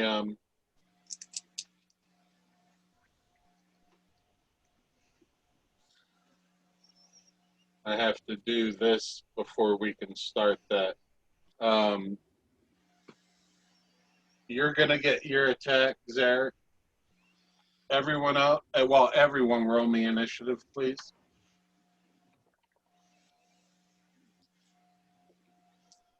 Tusk, 6. there. 17.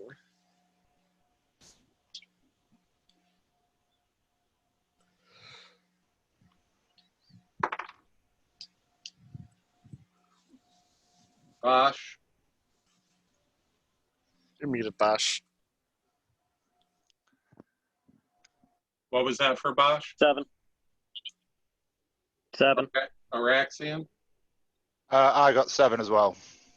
Oh, damn. Bosh and Araxian, who has the higher dex? I got +1. I got +3 to Dex. Araxian has higher dex than Bosh? Wow, okay. To be a flip wizard, so you don't get hit. Before this starts, while we were going through the chests and counting all of the loot, would we have had time to take a short rest, or is that no? Yeah, you got a short rest. Excellent, thank you. Nice. All right.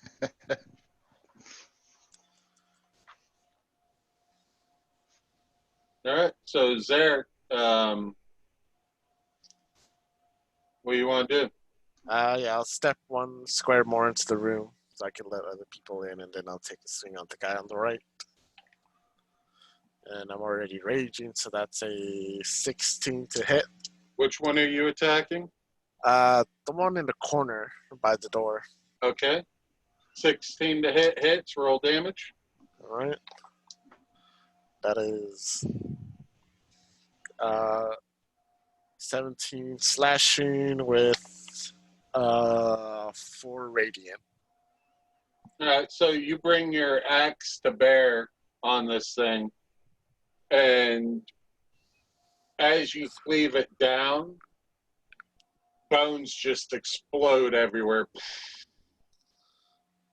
and it's down. Just yell out, "Yes!" All right, Magic weapon. you got anything else? No. I'll just tell the crew to like come in and have some of the fun. All right. As you're already in the room, and you just took your free action from being prepared for it, you're at the top of the order. Oh, swing at the guy next to me then, on my right. Roll the hit. That's an 18 to hit. Hits, roll damage.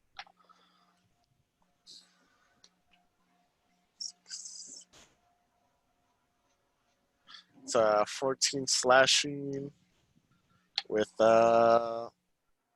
just 3 radiant. All right. Again, your axe slides into the bones, and it just shatters and sends bone fragments and bone dust everywhere. I start laughing like a maniac and just rush. The rest of the movement just rush those 2 skeletons. You're rushing up to them? Yep. All right. I'm just screaming at their faces. All right. Let's get it on. One of them raises his sword, and he's going to attack you. All right.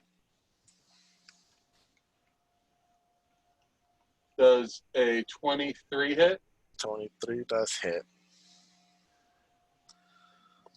Plus 2. Oh. Woo! 1d6 plus 2, you're taking a whopping 3 points of damage. So that's 1 point of damage because of my rage ability. Actually, that's 2 points of damage because of your rage. It always rounds up to the player. Oh, it rounds up? Alright. Always. And I take my 2 points of damage. Okay. That is going to bring up Araxian. Okay. I'd like to just take a deep sigh. I was like, I don't know what you think of as fun, but I don't want any part of it. And I'm going to step into the room to here, as far away from. That's 10, 20, 30 feet of movement. Yeah. And then I'd like to cast Firebolt on this chap here. All right. Roll to hit. Okay, that is a 16. 16 hits. Roll damage. Okay, doke. That is.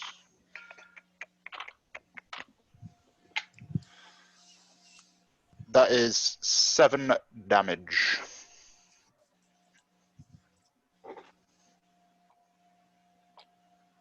All right. So your firebolt soars at it, and the few scraps of clothing it still had on it flare up in flames.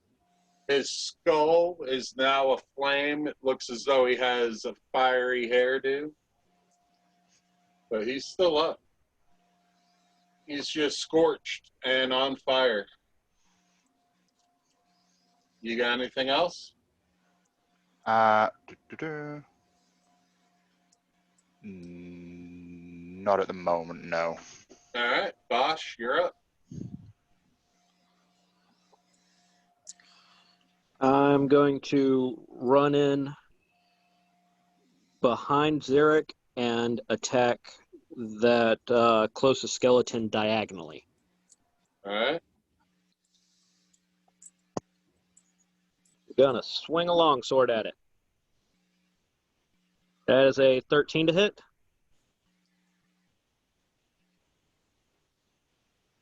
Woo, just hits. Oh, And 4 damage.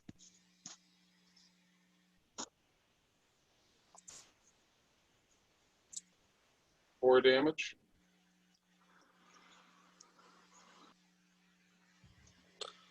All right. He's still up. oh. Barely, but up. All right. That'll bring up Tusk. I just straight in there and swinging at that sucker.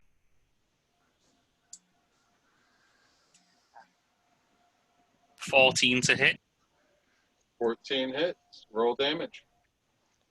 So that's 12 points of bludgeoning damage. All right.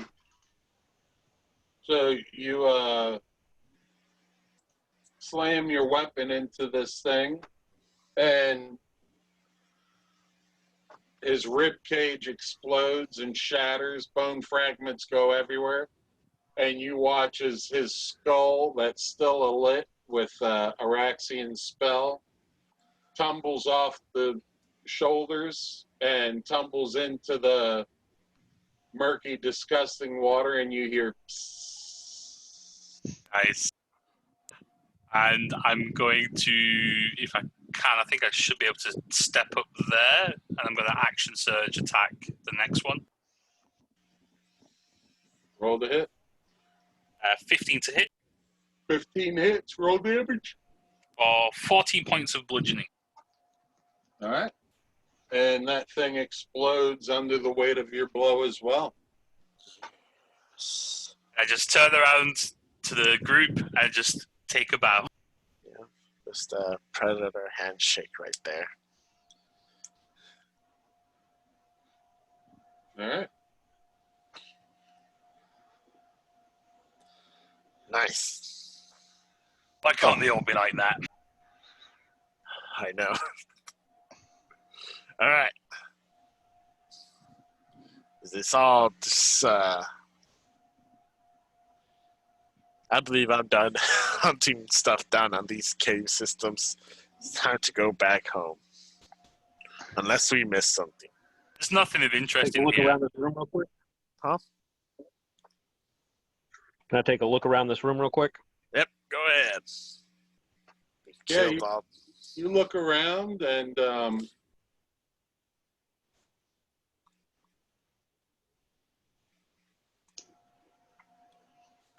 roll investigation.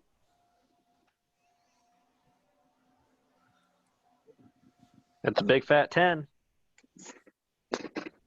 You don't see anything. You see there may have at one point been a way off of this room, and it's collapsed and very unpassable. Right on. I've got your Yahoo Mail on my screen. Huh? I've got your Yahoo Mail on my screen. Oh. Sorry.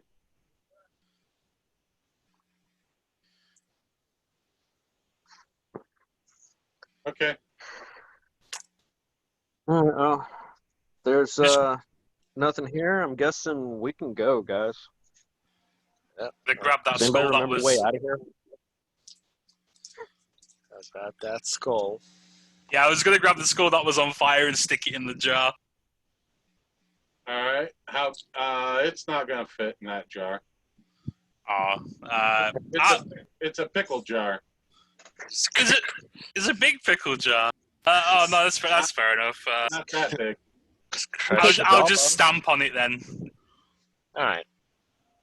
You can take the jawbone, a couple of teeth. No, I just wanted the skull because it was cool. But after trying to fit it in and realizing it's not going to fit, I just throw it in the water and stamp on it. Or like a cool necklace. All right. What do we want to do, guys? Mortlock is saying he wants to get out of this place. Yeah, I guess. Yeah, I'm with that. That sounds like a smashing idea. Yeah, I believe we've looked at every corner that we could.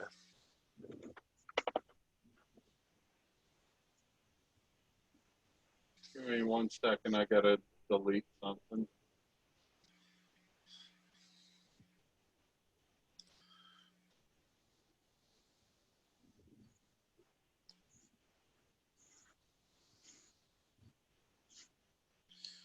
I guess we should put on our badges now.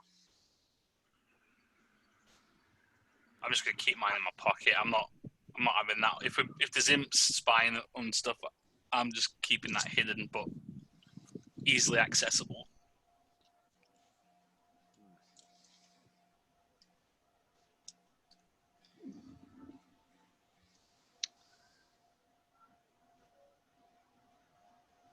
Kind of want to try something with that tapestry as well.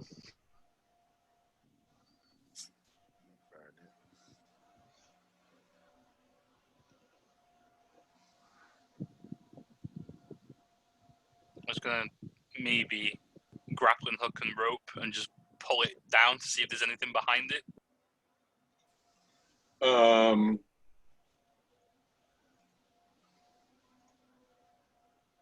That little firebolt that the sorcerer just did, that Araxia just did to that skeleton, might be able to just burn the whole thing up. That is a good point. Rixian, would you like to do the honors and blast that tapestry? Well, I guess so. Why not? And I'll. All right. So you're not gonna grapple hook it? No. I'll see how this pans out. If this works, no. If not, I'll grab.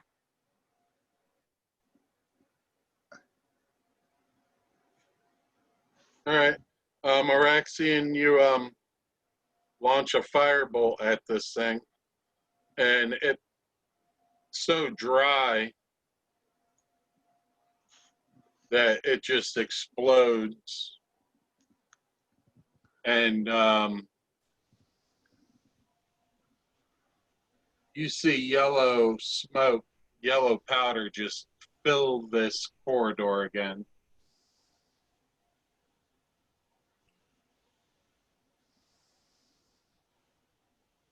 We can't see any. There's no like pathway behind there or anything on the wall that we can see. It's obscured, but not heavily. You don't see anything on the wall.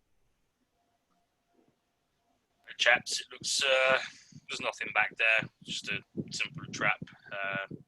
That's my curiosity satisfied. Let's get out of here. Go. That's the smartest thing you've said all day. Whoa.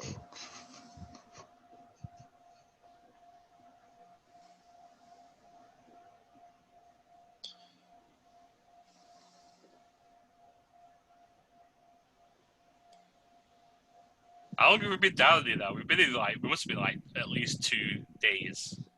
Yeah, 2 or 3 days we've been down in the sewers. And I never found the deed.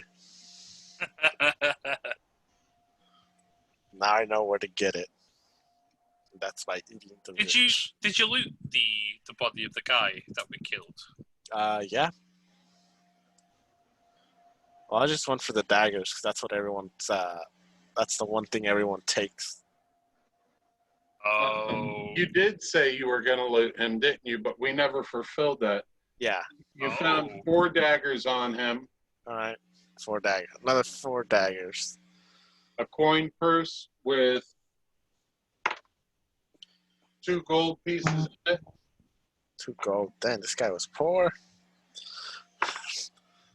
12 silver pieces. Never mind. And Richer than me. And 18 copper pieces. All right.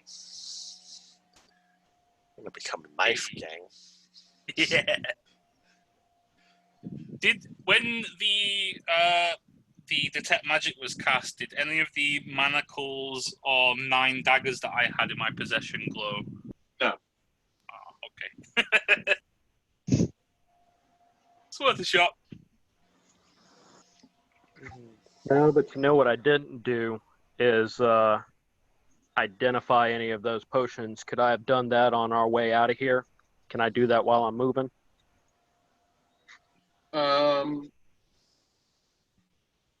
So, yeah, give me 1 second. Let me, It's the old Zarak.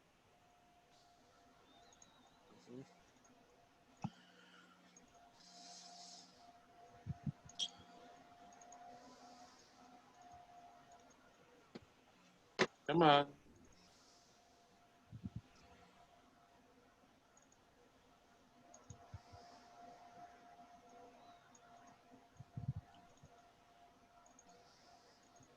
Just trying to get you guys Yeah. coming out of this frickin' hidden area. Good enough. All right, so, yeah, we'll say you identified the potions. Let's see. The 2 crystal vials with gold stoppers are potions of fire breath. And I believe those were the only ones that you had to identify. What about the 3 flasks that were non-magical? Those I said were non-magical, so identify. Oh yeah, that wouldn't work. Roll me an Arcana check. That be me or Bosch. Whoever is trying to figure out what the. I'll let Bosch take the lead on this because I have no experience with that kind of. And I rolled a 5. But how about you help me out with these? I will assist with what limited knowledge I have. Yeah, do not give it to Zach because he'll I just drink it. A 13. All right, so they look similar to something you've heard about. You've kind of heard tales of this type of stuff before, and you're pretty sure that these are vials, flasks of alchemist fire. Oh, damn. I was about to drink that. If no one could figure it out. Yeah, that's going to cause heartburn. Just a little bit. Just a bit. That sounds a bit spicy. Then I would have got some Pepto-Bismol. Before we walk out of here, Bosch is going to suggest to the whole group, pull your cloaks on, pull your hoods up, try and keep an eye out for anything that you think might be watching us. Let's try and get back to the boat as quickly and quietly as we can. It's the 350 turtle. I'll try. Do we want to try? Hold on 1 second. I want to get rid of some of this fog of war. Why it popped up's beyond me. That's cool.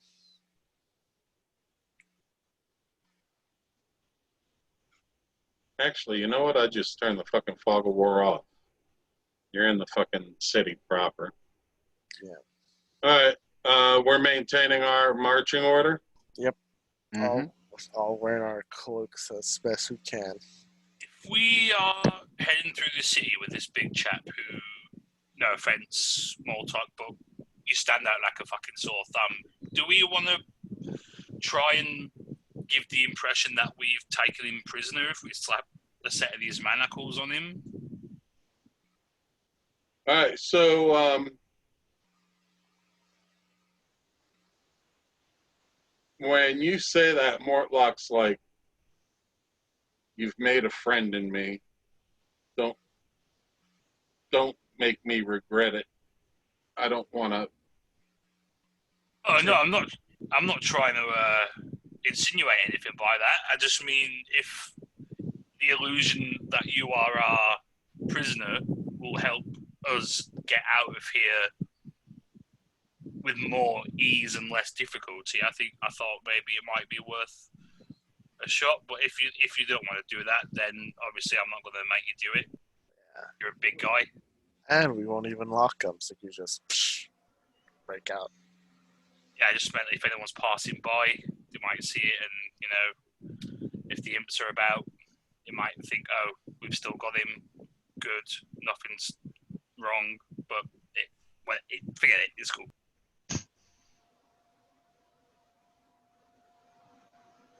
So, Tusk, as you approach the doorway, you see that there are 4 figures, Fuck's sake. 3 of them wearing dragon masks, standing on the grass. Is the door open at this point? The door is open. You see 3 figures wearing dragon masks, brandishing weapons facing you. Ooh, And you boy. see 1 robed figure standing more or less crouching on top of the wall that leads out of this courtyard. Everyone say welcome to Tom, who will be playing your nemesis for this Hi, battle. Tom. What's up, guys? Hello. I had to Hey, use my Tom. accent surge, didn't I, on the fucking skeletons? You certainly did. Dun, dun. There was a reason Delve didn't rush in and waste any. Yeah, I mean, when I saw the Yahoo Mail thing pop up, I thought something like this might be happening, but I didn't want to meta it, so I just. Yeah. I was like, oh, cool. Oh, yikes! Big kiss. Give me 1 second. I have to edit something right quick. I can finally see. Wow, is this Finally. y'all's bathhouse? Yes, this is the deed I'm Man. trying to get. You improved this map a lot, man. Yeah. When we went through this thing, it was like it looked more like a dungeon with water. Oh no, that's underneath. That's down Downstairs. on this level. No. The bathhouse. It was all stone and Yeah, no, I remember that. That was different. That was where I shot the mouse that you felt badly for. Yeah, they did the same thing. Yeah, he gave I us crap flattened about it with a too. hammer and then scooped it up and put it in my pocket. Well, what are you gonna do when the last person attacked you with like cranial rats, right? Yeah, we fought the cranial rats first. Give it a second. My map's loading. Yeah. I accidentally clicked on a layer that I shouldn't have. I'm impressed. This looks gorgeous, man. Yeah, you're seeing one very, very small section of the city. The whole fucking city's built out now almost. I'm not building it any bigger because right now I'm lagging. Like right now I'm waiting for the map to catch back up. There we go. But I'll zoom out so you can see what the city looks like now. Oh, don't they have the new Rising now? Then you're gonna have to get that. I actually bought Ark and Forge after seeing it in action in our campaign. Yeah, I mean, I've been incredibly impressed with it. Yeah. There's boats out there for whatever reason they're not showing on the map right now. But there's their boat that you fought on before. Oh, hey. Did anybody else breathe fire on that thing and set it on fire? Nope. Oh, Not yet. that was just us then. Yeah, you'd be surprised the similarities of what you guys did. I mean, both parties chose to harbor Mortlock and try to get them to their ships. Both parties killed that mouse. I've been impressed to see the similarities of what you guys chose to do and how those kind of like worked in a different dynamic, different groups, but come to the same resolution. Yep. It was pretty interesting to see. We are How did their group handle the spectral weapon? They didn't spend any time in that room. Okay. So we're a bit dumber. Yeah, I wouldn't say dumber, more inquisitive maybe. Yeah. Hey, you know what? Did you guys find the magic beans yet? No. Yes. Oh, I we think did? Brooke has those. Oh, yeah, that's why I don't remember. We blew them up. Not yet. Yeah, they got the bag of magic beans, and instead of identifying them or detecting magic on them, Tom says, "All right, I'm going to dump them out onto the dump them out onto the ground." Well, in the description of the magic beans, if they are just dumped out onto the ground, they explode. Oh. Oh boy. So, to my credit, I did have the skeleton that I was in control of do it instead. they opted not to do that, so don't tell them about that. They never did that part of the dungeon. Oh, fair enough. And I'm not going back for it now. They're done. Yeah. Oh, we missed something. You did. Oh, damn. I'll tell you what you missed, but I don't want you going back and doing it. Yeah, now. that's fine. I wasn't So, planning on doing it. had you have gone up to the altar that had all the candles on them and lit one of the candles, writing would have appeared on the wall behind them that says "Rise and be counted." And if someone spoke those words out loud, I think it's 4 skeletons would rise up from behind you and they would be under your control. Oh, that's cool. That's cool, but my character would never do that. Because I don't know. Well, yeah, my character's like that daft. So I was just like, well, what do you think "Rise and be counted" means? Yeah. All right, so I need everyone, enough with the Formalities. shits and giggles, to roll me up initiative. I'm going to start calling through you in a moment. Oh, Just decent yeah. roll of the day. Best roll ever. Tusk, I guess I I'm gonna rolled an be pulling 18. hold on, guys. One at a time. Tusk, 18. Zarek, Zarek got a 22. Delve. Oh, that's me. Duh. My name, Delve. Bosch, Nat 20 makes 21. Araxian, At 16. Tom, I got a big 9. Excellent.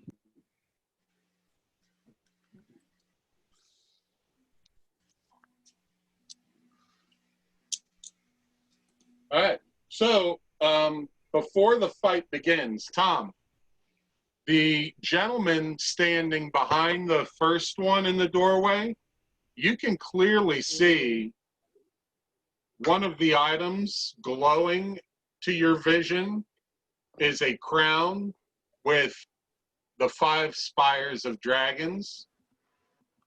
He looks to be a cleric of sorts, dressed in armor. And then who has the 2 vials of dragon's fire? Who has everything else from those 4 chests? I believe that was me. Bosch has everything, right? Bosch has the crown. All right, so the No, guy Bosch that has has the the crown The- tied to his belt, his bag is glowing like crazy Yeah. of everything that you have the natural sight for. So, Tom, as these people come into view, what do you want to say to them? Say, well, you are retrieving items for me, I see. Come forward, Father. I'll take that. Well, actually, how old is the cleric? How old are you, Bob? I'm like early mid 20s. Early mid 20s. Come here, boy.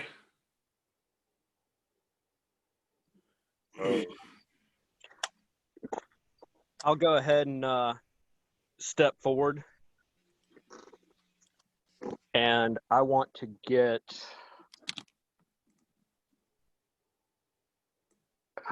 Sorry, just a second. I'm checking the range on something.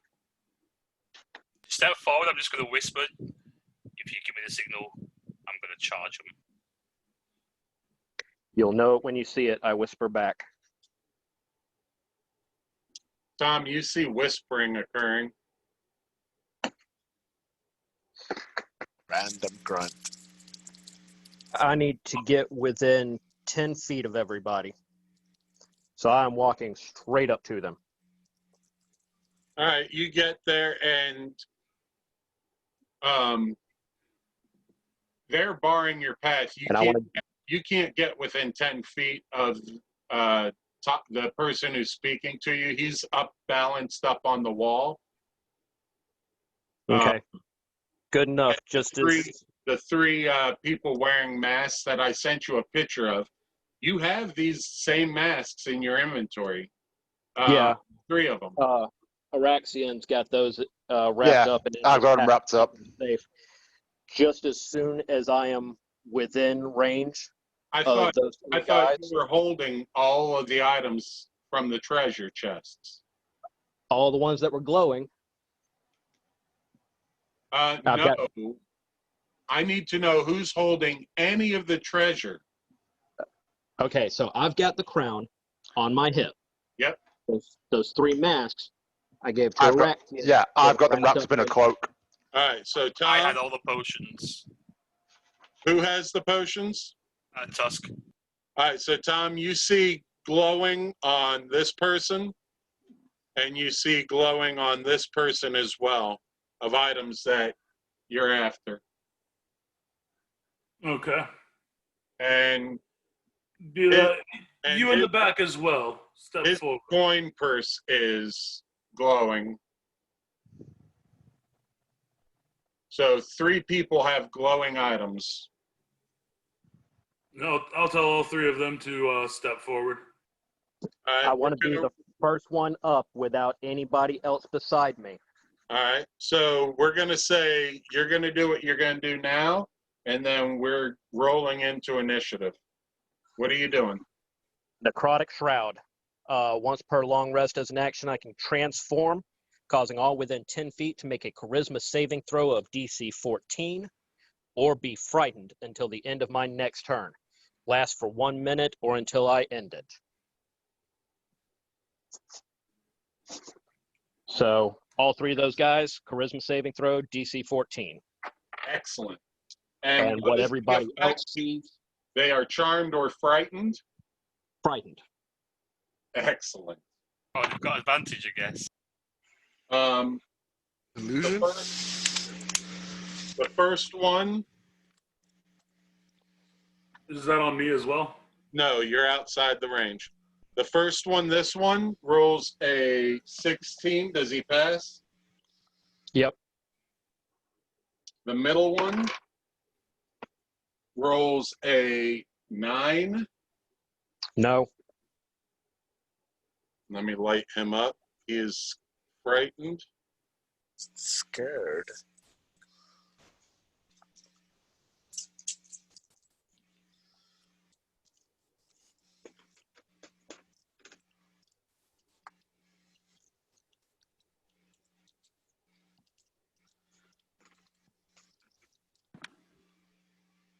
Number 3.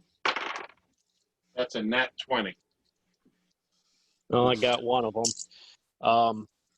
What everybody sees is my face goes gallow and haunted, my eyes turn into black pools, and sprouting through my armor and cloak out of my back come some spectral skeletal wings, just ripping and bone crunching sound as they sprout forth.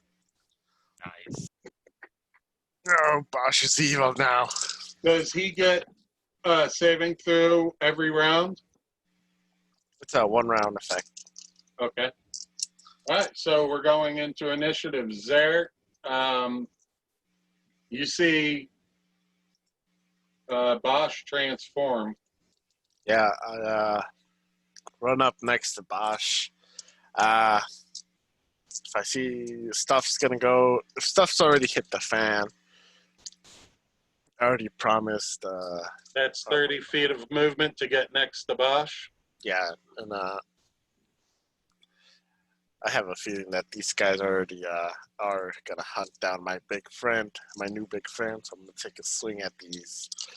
Do they look like cultists or with like the mask and all that?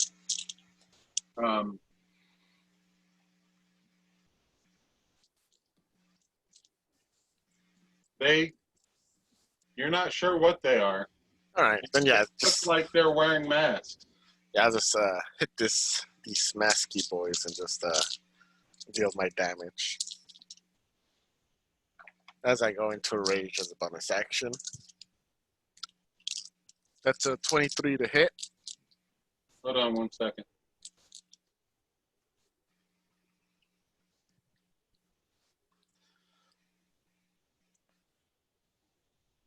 Um, 21 to hit?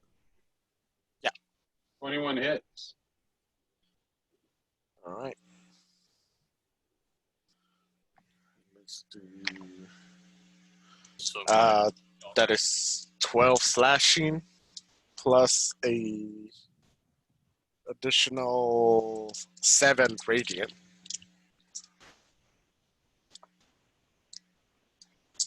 So what's the total damage? 18 in total. Oh no, 19. My bad. Did my math wrong.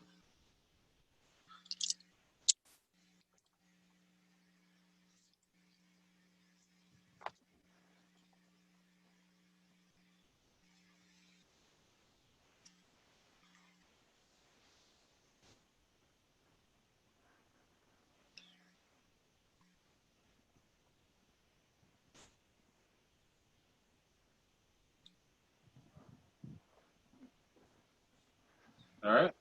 Anything else? No, that's all I can do. And then just take that, mask guy.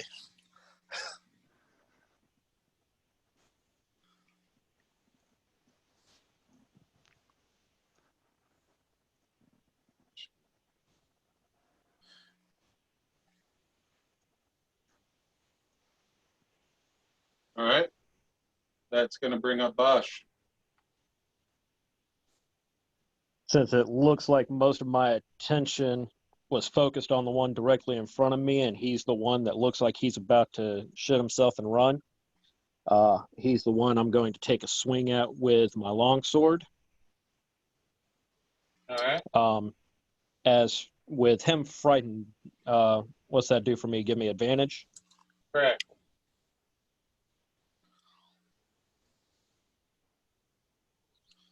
It's a good damn thing. 18 to hit. 18 hits. I'm going to give you something extra, necrotic shroud. Yep. It's 5 of my slashing damage plus 3 necrotic. All right. Got anything else?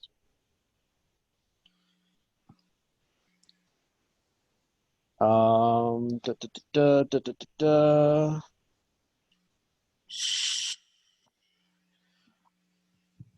I am going to bonus action Bardic Inspiration. Da, da, da, da. Who is that still in the doorway? Is that Tusk? Yep, that's Yes. Yep. Bardic Inspiration. You got 1d6. nice. On attack rolls and ability checks and stuff. And saving throws. Ability check, attack roll, or saving throw. And that's my turn. All right. The cultist that is frightened is going to raise his sword, and he doesn't want anything to do with you at the moment, Bosch. He's kind of scared of you. So he's going to attack there.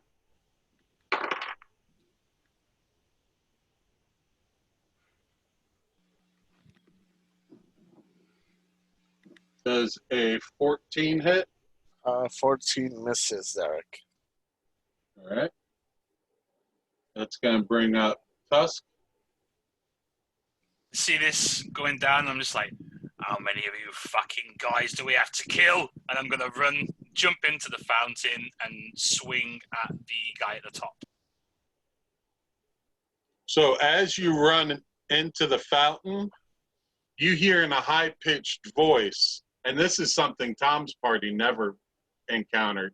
They knew that Mortlock told them the place was being watched, but they never discovered this. They never had this encounter. Oh. This encounter's in the book, but I didn't give them this encounter. The dragon cultist. So when you climb up and jump up into the fountain, you hear in a high-pitched, squeaky voice, "What the fuck?"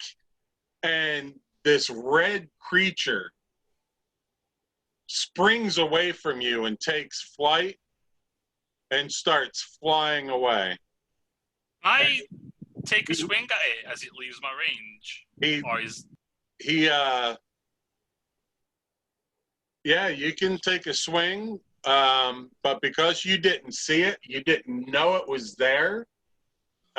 This imp was passively watching what was going on. That's fair enough then. Roll to hit with disadvantage. Well, if I didn't know it was there, no, I would just go for the guy, because I don't think I would have be able to react that quick enough. All right.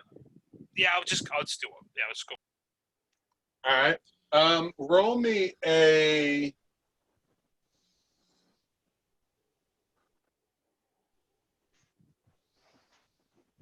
Roll me an athletics. Actually, no. That wouldn't be right.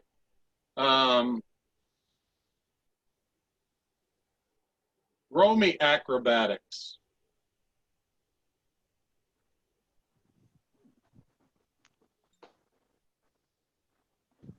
Yeah, 14?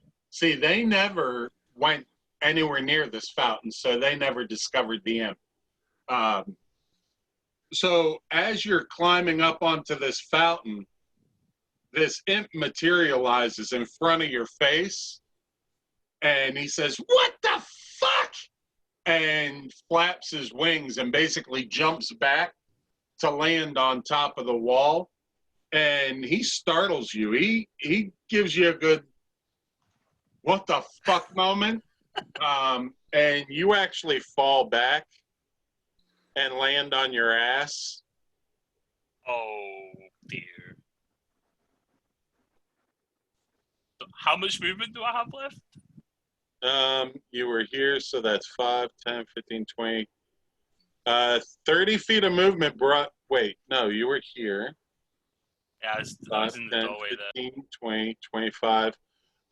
It was 25 movement to get to the fountain, and you were climbing up, so that I would have said would have been your full movement, and then falling back. You're out of movement. You're on your ass. Swing. Should have swung at the end. Oh boy. I'll just not bonus. I'll use my action to dash, and I'll just go and stand right there in the corner. All right. So you getting up is half your movement. You can still get to there. Oh, The- and I'll just ready myself.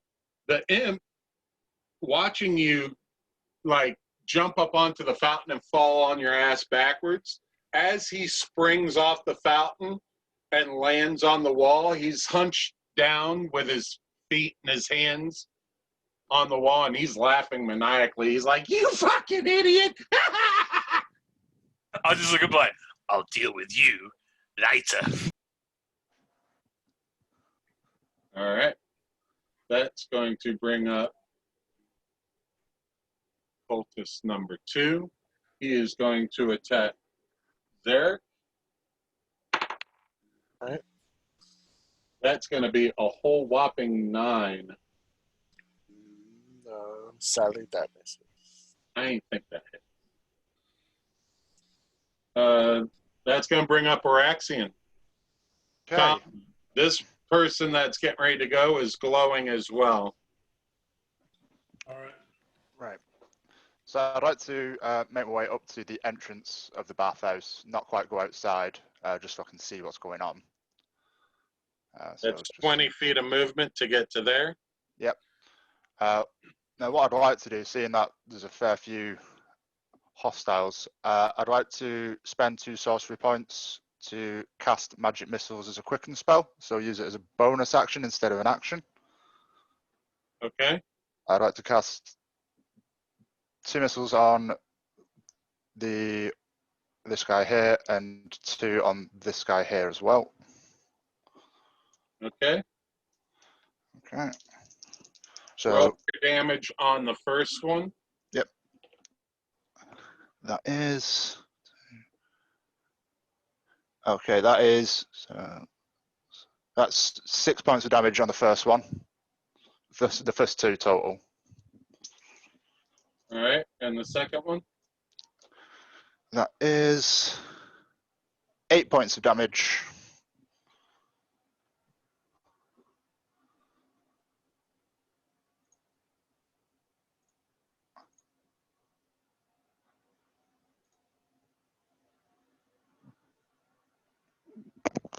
Yes, that's 8 points of damage on that one. All right. You got anything else? Yeah, I'd like to use as my action. I'd like to cast Frostbite on the final cultist. Can you cast Magic Missile as a bonus action, then cast? With Can his, you- Yeah, with just with the meta magic. sorcery point. So yeah, I spent 2 sorcery points so I could, as quickened, so I could use magic missiles as a bonus. Usually it is an action, but I could do it as a bonus when I spend sorcery points. Does that still, that doesn't get around the 2 spell thing though? No, because he has to cast a cantrip as an action. Frostbite is a cantrip. Fair enough. All right. Do it up. Okay, so Frostbite, it's a Constitution save that I think he has to make.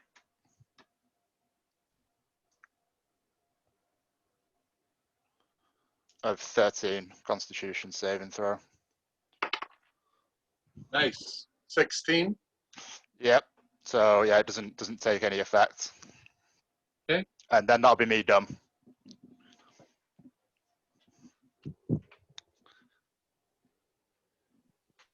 Delve looks at Mortlock and says, "Wait here."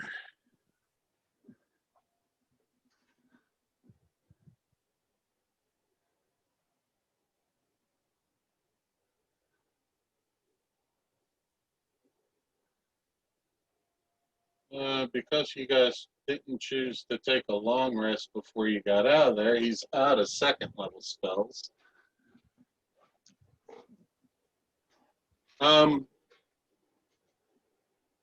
Delve did say I could do it. Yes.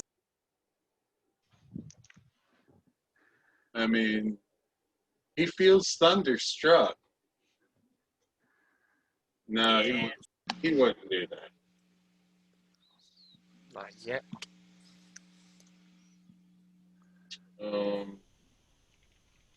I guess all he's got is Sacred Flame. He's going to Sacred Flame number 2. And he saves 17, save a dex 13. He saves. So that's Delve. Delve tried to Sacred Flame the guy in the middle. And he saves, even with disadvantage.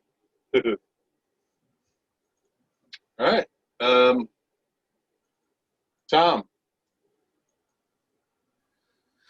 All right, looking at my 4 guys there, they don't look too good, do they? Your 3 guys. One of them is untouched. 2 of them, one looks about 50% up to par. The other one looks about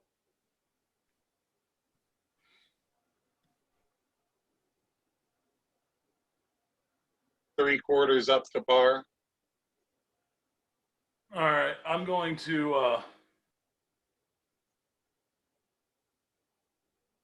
let's see. I would like to basically vanish. All right. What's the ability that does that?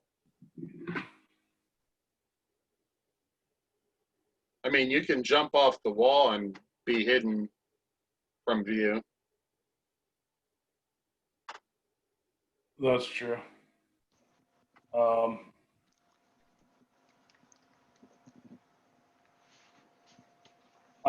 I'm sending you a message right now for it.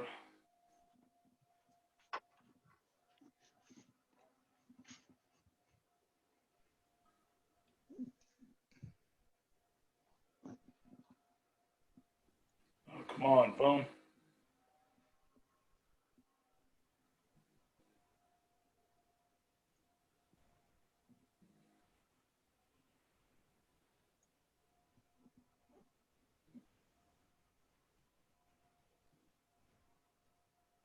Yeah, sorry, my phone's like freezing up as I try to type that.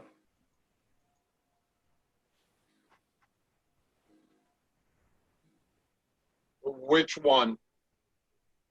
Um, What's the range? it's, I believe, 60 feet. All right. Well, you got quite a few choices.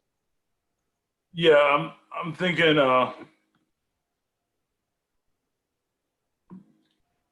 right on top in front there. By the door. Okay. And then, That doesn't turn you invisible, right? no, but it does. I do vanish. You reappear, though, where you're at, right? Yeah. And they wouldn't know where I'm at because none of them saw me. Yeah. So you see this person who was on the wall.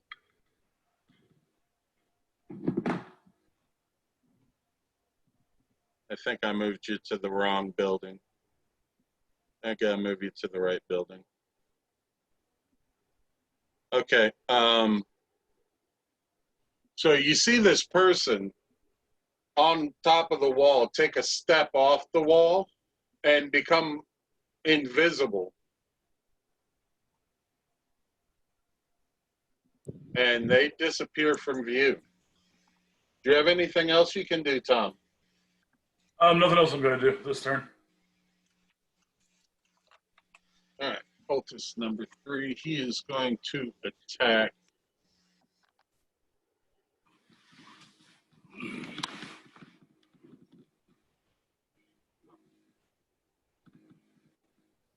He's going to attack Bosch. Bosch, does a 14 hit? Nope. Man, these guys couldn't hit the fucking broadside of a barn.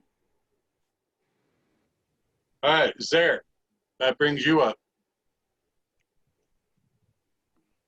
You're going for a swing. God dang, so close to a 20, but that's 19 plus 8. That hit. Which one are you attacking? The one right in front of me.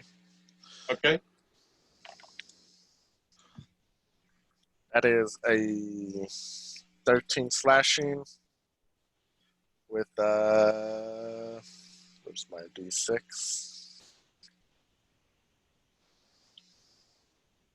Another 5 radiant. 18 total? Yep. All right, he looks pretty hurt. Yeah, come on, bring it. Got anything else? No, that's all I can do. That'll be it for my turn. Is that your next turn, Tom? Yes. Okay.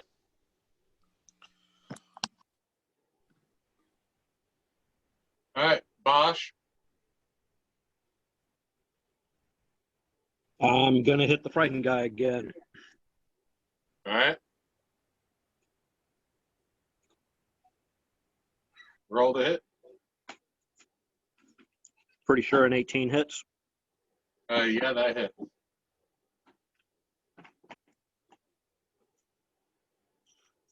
It's going to be 6 slashing plus 3 necrotic.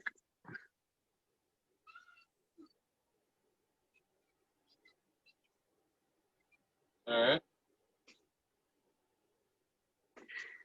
Anything else? All of my guys look like they're doing pretty well health-wise, right? I'm not sure. Yep, I'm doing good right now.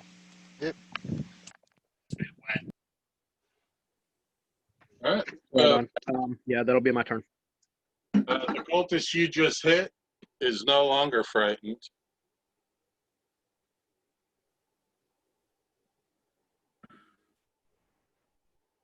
And you see through the mask a sneer on his face. And he rolls to attack you. That is a 22 to hit. Yeah, fine. I guess so. For 6 points of slashing damage. Copy that. That's going to bring up Tusk. You hear a cackling imp behind you up on top of an 8-foot wall. He says, "Holy fuck! Where did all them guys come from?" And he's looking at all the dragon cultists around the place. And he says, "Where the fuck is that guy? I'm just gonna give him a dismissive flap of the hand, and then I'm just gonna swing at the chap in front of me. All right.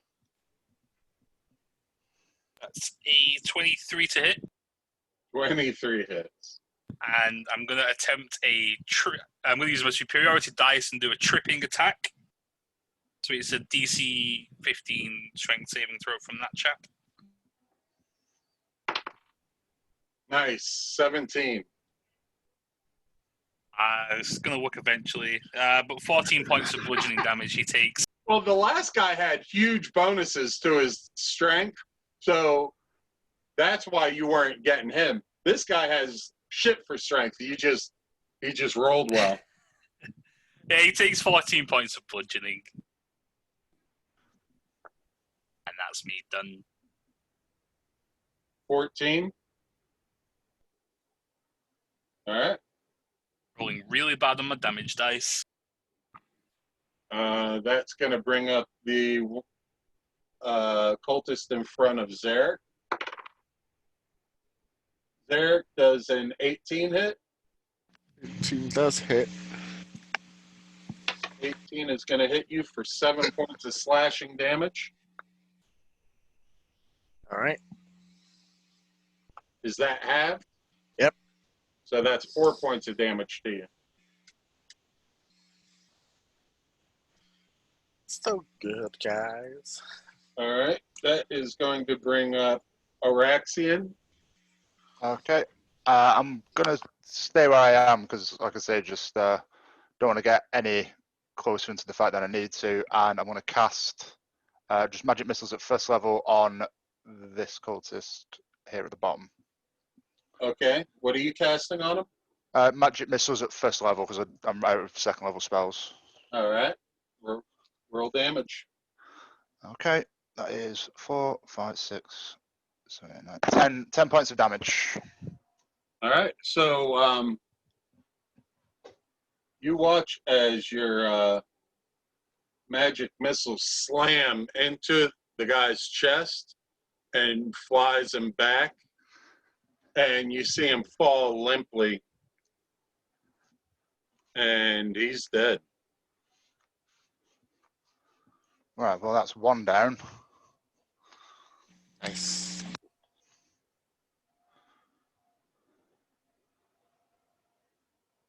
I guess the rest is up to you, chaps.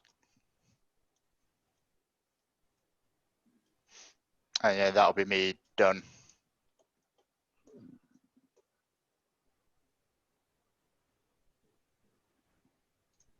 All right. Give me 1 second. Okay. That's going to bring up Delve. Delve is going to run forward. Actually, he's going to run forward. I already declared what he's going to do. And he is going to raise his mace and attack. Woo! That's a nat 20. I think that's the second time a player I'm controlling it rolled a nat 20. I think that's the second time today with Delve. You hit a nat 20 with the crossbow earlier. Yeah.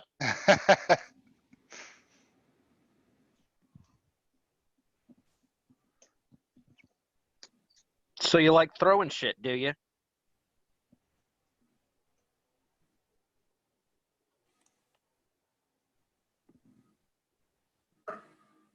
Are you asking me?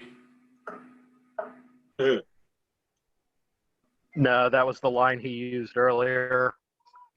Oh, gotcha. All right, Tom. All right, so everything that is centered on me. And then my first shot is going to be a 24. How big of a radius is that? It's 15. All right, give me 1 second.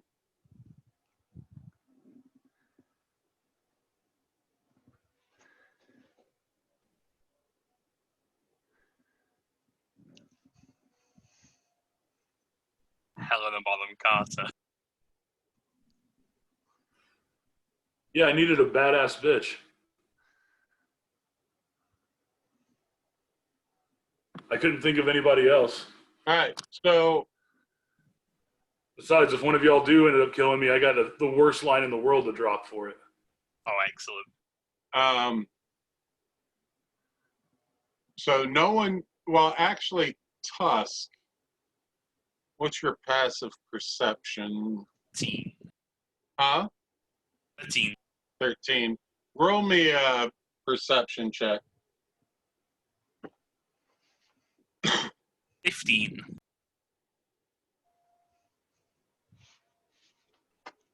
Do I need to roll a stealth check? No, because you're in a cloud of black. You're in darkness. Hold on one second. Because I, being me, never. 24, so that'd be. 2 12s would be 24. That's what I'm off for one.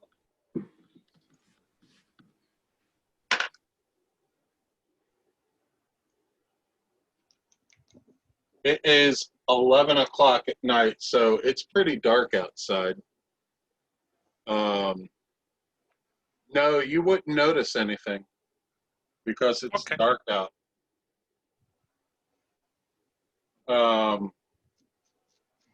So, Tom, you've got your darkness up.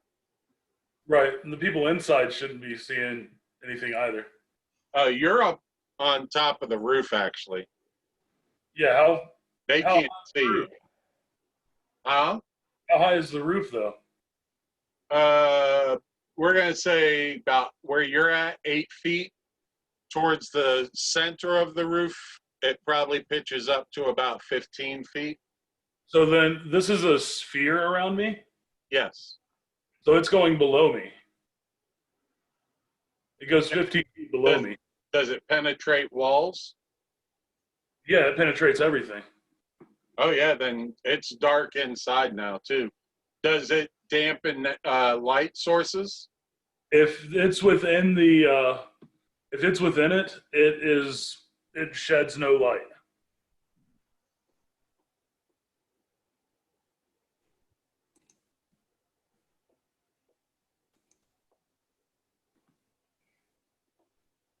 Spreads around corners.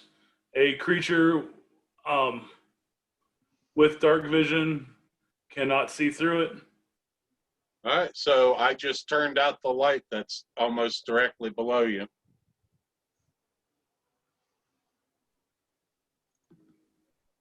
Araxian, a globe of darkness washes over you. And then the guys fighting my cultists. Yeah, Two. it washes over them, too. Yeah, and there's two of them, right? Hold on, I'm going to put something up that'll. Give me 1 second. I got something for this.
It goes out to 15 feet. All right, it's hard to see. Let me illuminate it. Or actually, I can darken it.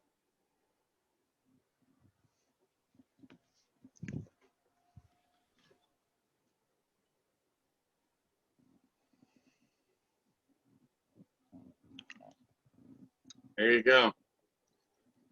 So, yeah. And so everyone in that circle, it's like the lights just got turned out on you. All right. And the two fighters at the front, I'm gonna shoot one each. Does dark vision work in it? No, if it's the spell darkness, then no. No. All right. You need devil sight or true sight. And I'm gonna burn 1 or 2 sorcery points to quicken. And Eldritch Blast the two fighting at the front.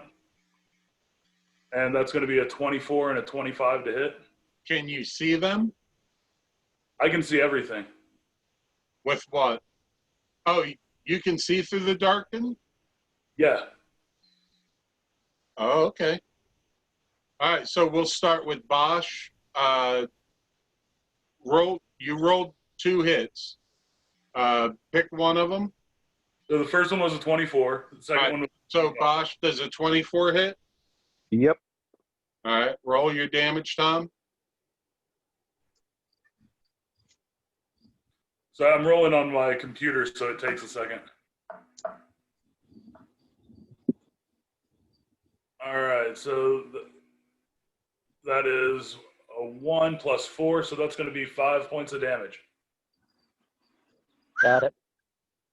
And Zarek does a 25 hit. Yep. Roll your damage, Tom.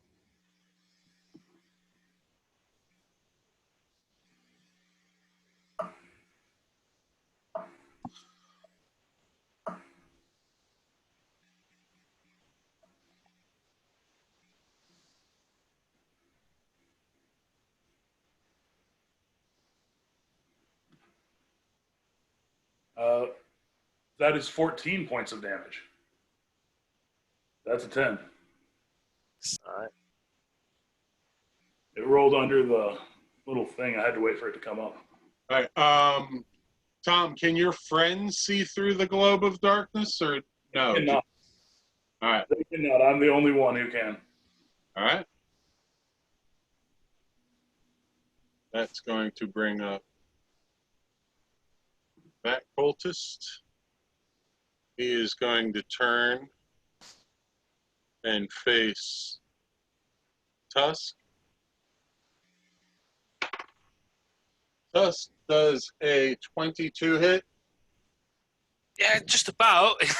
Yeah. I rolled a 19, and he has +3 to hit. And for damage, it's 1d6, and I rolled a 6 + 1. That's 7 points of damage. Ooh. My dice are kicking off too.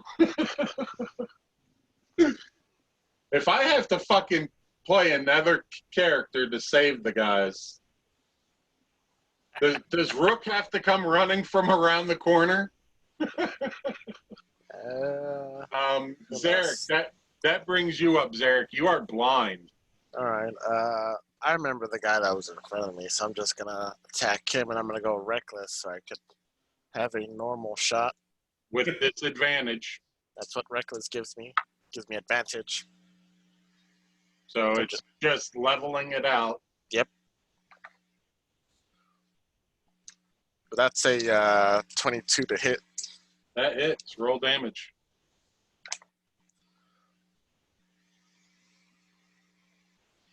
Uh, 13 slashing with another 7 radiant. So 19 in total. No, 20. You hear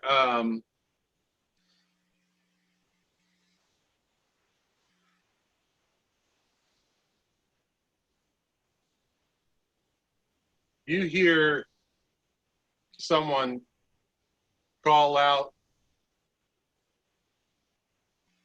"Do not fail, Tiamat. Reclaim the treasure.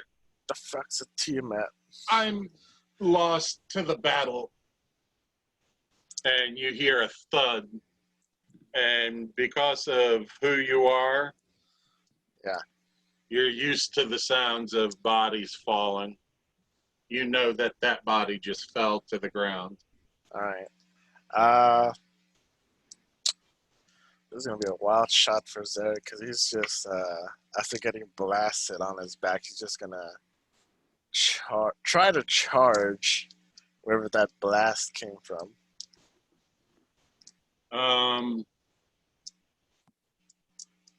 So I'm going to roll a dice. I'm going to roll a D4 for direction. Actually, a D8 for direction. I will not tell you which direction you're moving, but I will tell you on your location, this is 1, 2, 3, 4, 5, 6, 7, 8. All right. All right, so you're going to run? Yep. This is my 30 movement. Oh, that's going to suck. So I don't know. What's your weight? I don't know. 350.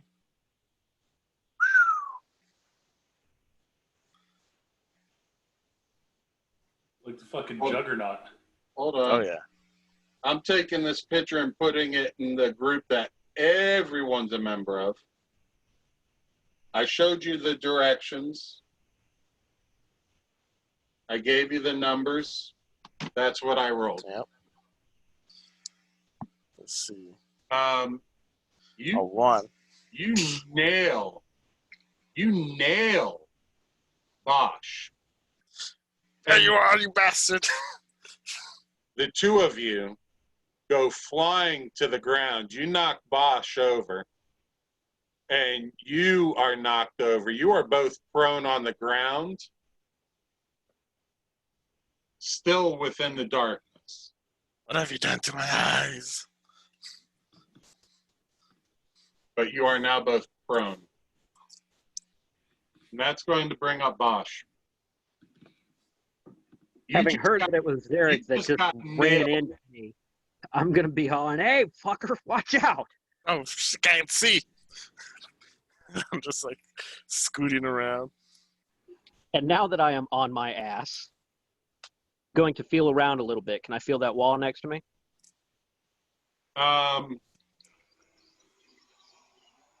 Yeah, we're going to say you feel a solid structure. Let me give a 50% roll for my knowledge of what you're feeling. I never roll 100s, and I keep rolling 100s. You have 4 more magical items. Oh. Yeah, right? Find a magic MacGuffin. Okay, so you feel a solid structure. Right on. I'm going to stand up, keep to the wall, and move one way or the other. All right, since that there's only 2 possible directions, we're going to say north is 1 and 2, south is 3 and 4. Okay? How far do you want to move, and how fast do you want to move? Not fast, keeping my hand on the wall, and I want to get out of the darkness. Okay? So how much of your movement do you want to expend? This is considered heavy, obscured terrain, so double movement. You're moving slow. You're trying to feel your way along. With the idea of moving slow, I would only move 5 feet at first. So that's 10 feet. You feel the corner of a building? Of course I do.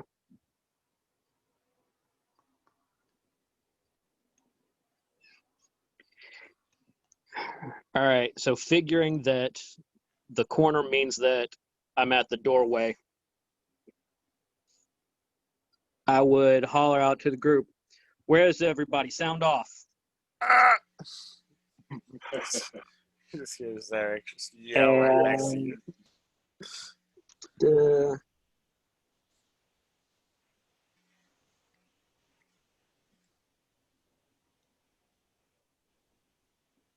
All right, so everyone, Delve yelled, "I'm blind! I'm blind! I'm here, but I'm blind!" So am I. I could see a big, dark ball on the building. I can't see a damn thing. I am going to throw a little bit of a Hail Mary and use my action to cast Divine Sense. As an action, I can detect good and evil. Until the end of my next turn, I can sense anything affected by the Hallow spell or know the location of any celestial, fiend, or undead within 60 feet that is not behind total cover. So, my question with my Divine Sense on is, where's that fucking imp? You get the sense he is about 10 feet away from you and about 8 feet up.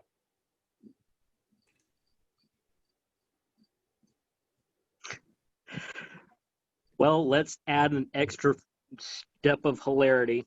I'm going to use my last bit of movement to move towards the imp and most likely fall into that fountain. All right, I will take a picture of this. Oh, you know, it's exactly. I'm going to give you a 50-50 shot. We're going to say anything over a 51, and you're able to maneuver yourself around the fountain safely.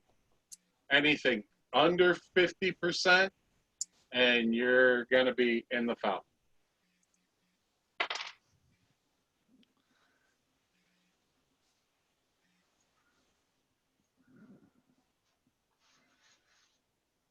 You, sir, are now, you are walking towards the imp, and your shins catch the concrete border of this fountain, and you feel yourself falling forward, and you're awash with water as you're laying face down in this fountain. But on the brighter side, as you raise your face up out of the water, gasping, you can see Tusk in front of you, a dragging cultist right beside you, and an imp is up on the wall, laughing maniacally. I mean, he's now rolling on his back on top of the wall, saying, "That's the funniest shit I've ever seen." I'm muted. Groupie, you're muted. With my last bit of free action before I end my turn, I'm going to holler at everybody, move this way, towards the sound of my voice. All Move right. this way. I'll charge. Oh, for the love of fuck. I'll charge. All right. That's going to bring up Tusk. You see out of this dark shadow a splash in the fountain, and Bosch come tumbling out of the shadow and land in a laying down fashion in the fountain. What do you want to do? The audio's lagging for me a little bit. I don't know if you guys can hear me okay, but I'm just going to take another swing at the last remaining cultist in front of me. Hey, good. Okay. Friends. So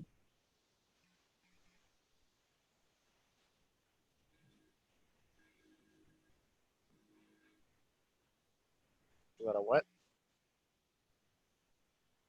You broke up. His Zoom dropped. Give him just a second.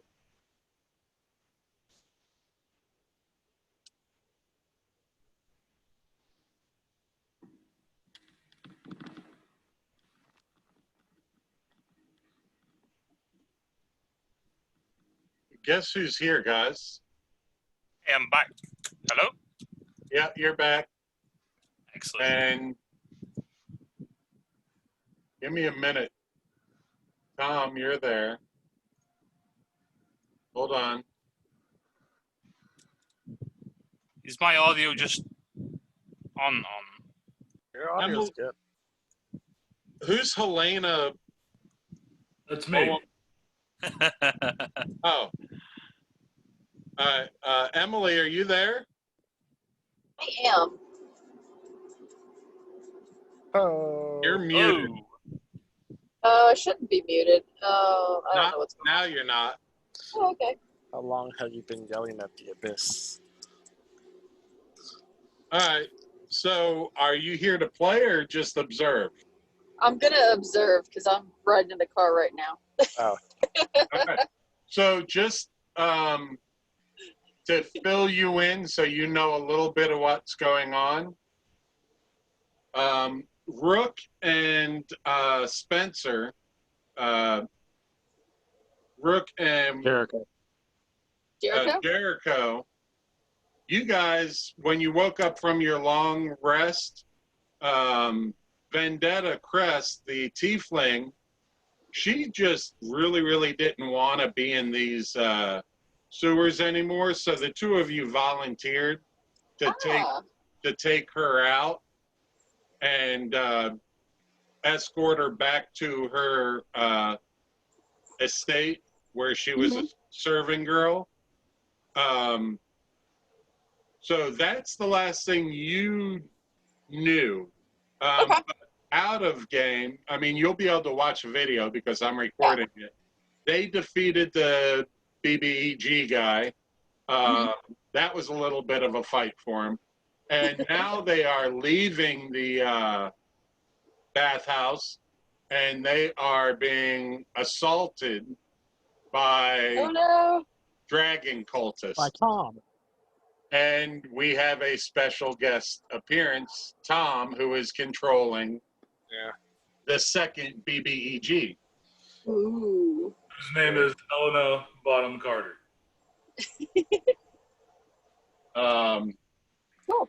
All right, so TPK. what was your roll to hit? 23. All right, Tusk, 23 hits, roll damage. 11. Sorry, I'm going to use a superiority dice and go for a disarming strike.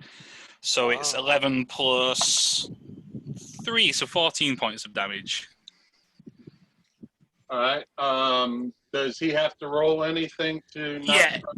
Yeah, it's a DC 15 strength save. Oh, whammies. Oh!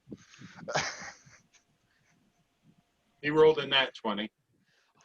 You'll get it one of these days. Okay. If you want, I'll take a picture of it. Nice, cool. I trust you. I'm just upset that none of these things have worked today, and all my damage rolls have been garbage. But literally none of them have worked, have they? no, that's my my turn over with the. All right. Send your dice to the battle. That's going to bring up Araxian. Araxian, you are in complete darkness. Yeah, and having heard, You've heard all kinds of commotion going on. I mean, you've heard the of two people colliding into each other. You heard a splash, someone maybe falling into a fountain. Off in the distance, you hear an imp laughing maniacally. I mean, there's all kinds of sounds assaulting you, but you can't see shit. No. Like I say, facing the direction that I was in, I'm just going to just walk slowly in that direction.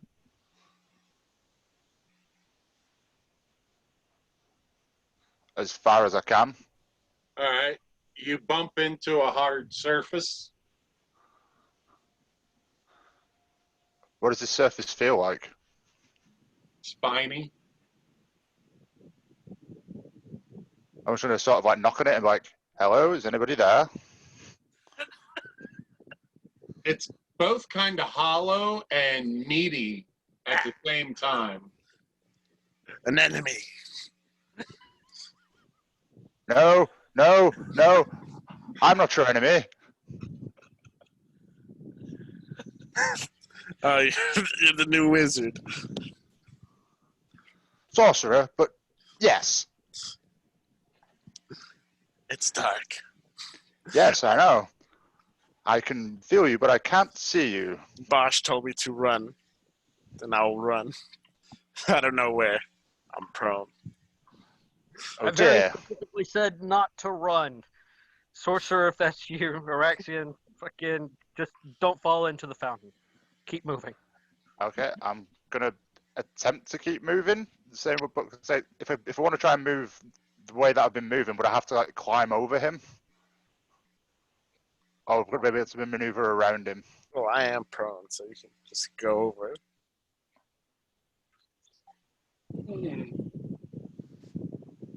Yeah, I think I'll just try and maneuver over him. Bunch of spikes for handle, so go ahead. Yeah, just into the same direction that I've been heading.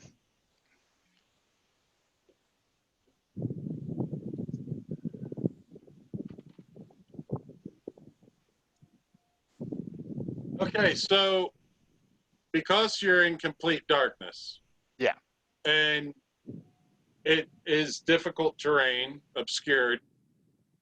You begin your climb over this massive turtle.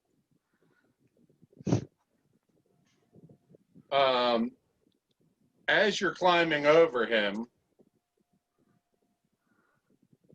I mean, there's body parts everywhere. And I rolled a new direction for you. How much of your, well, I rolled a direction for you. How much of your movement are you going to expend? I'm gonna say. How much have I got left? How much would I expend? 5 feet? It'll be 10 feet. 10 feet. And actually, it's using you've officially used 30 feet of your movement. Oh, right. Anything past this point, and you're dashing, basically. Right. Well, I guess I'm going to dash in the direction that you've got for me. And your head bumps into a corner. Ow. Over there. This is like one of those spoof movies. It literally is. It's like Keystone Cop, seriously. I had to think, I mean, if you're in complete darkness and you're trying to climb over someone, what are the odds that you would be able to continue a straight line over them? And I had to think, probably not so good. I'll give them a 33% chance to actually move in a straight line. And I rolled incredibly low, so I said, no, he's not going to move straight. So I rolled the directional dice again. But I guess that's my turn over with. You got 10 more feet of movement if you feel like keep moving. Do it. Okay, I'm going to do it. Oh, I guess I should have done that. Another.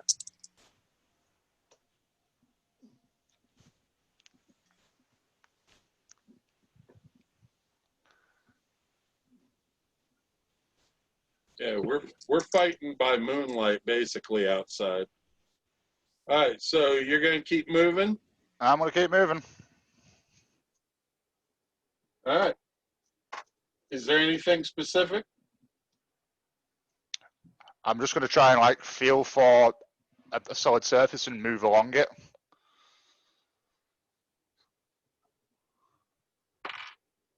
All right, good thing you said that because I actually gave you that one. I was going to roll the directional dice and just move you. You're moving the last of your movement? Yep.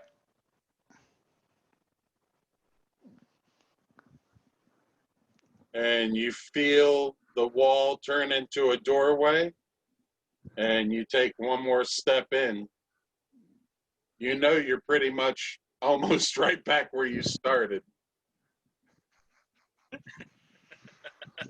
Well, I think that went rather well. Where am I? All right, So much carnage from one spell. that's going to bring up Delve. This is awful. DM, real quick, while you're doing whatever with Delve, you've got like mood music and everything that you can play, right? Uh-huh. You've got mood music and everything that you can play, right? Got what he can do? No, you, the DM. You've got mood music and stuff that you can play that we could hear, right? I was gonna see if you had the Benny Hill theme on deck. I was thinking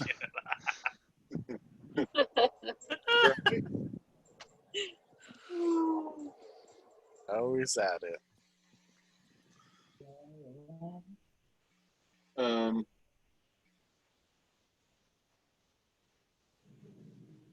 Hold on 1 second. It was really a joke. Please don't play it. No, I wouldn't. I don't have that sound. Not yet. But for the future.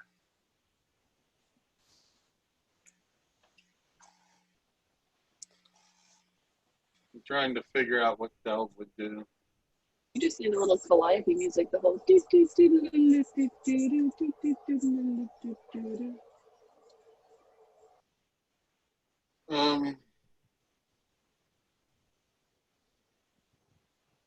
You see, I'm up there just singing Three Blind Mice. All right, so Delve is pretty scared and confused and blind.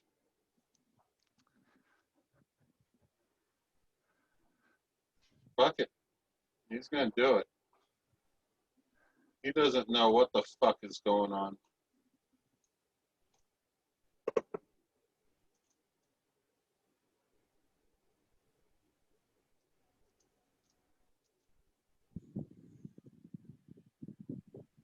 All right, let's see. Bosch, I need you to roll me a Constitution saving throw.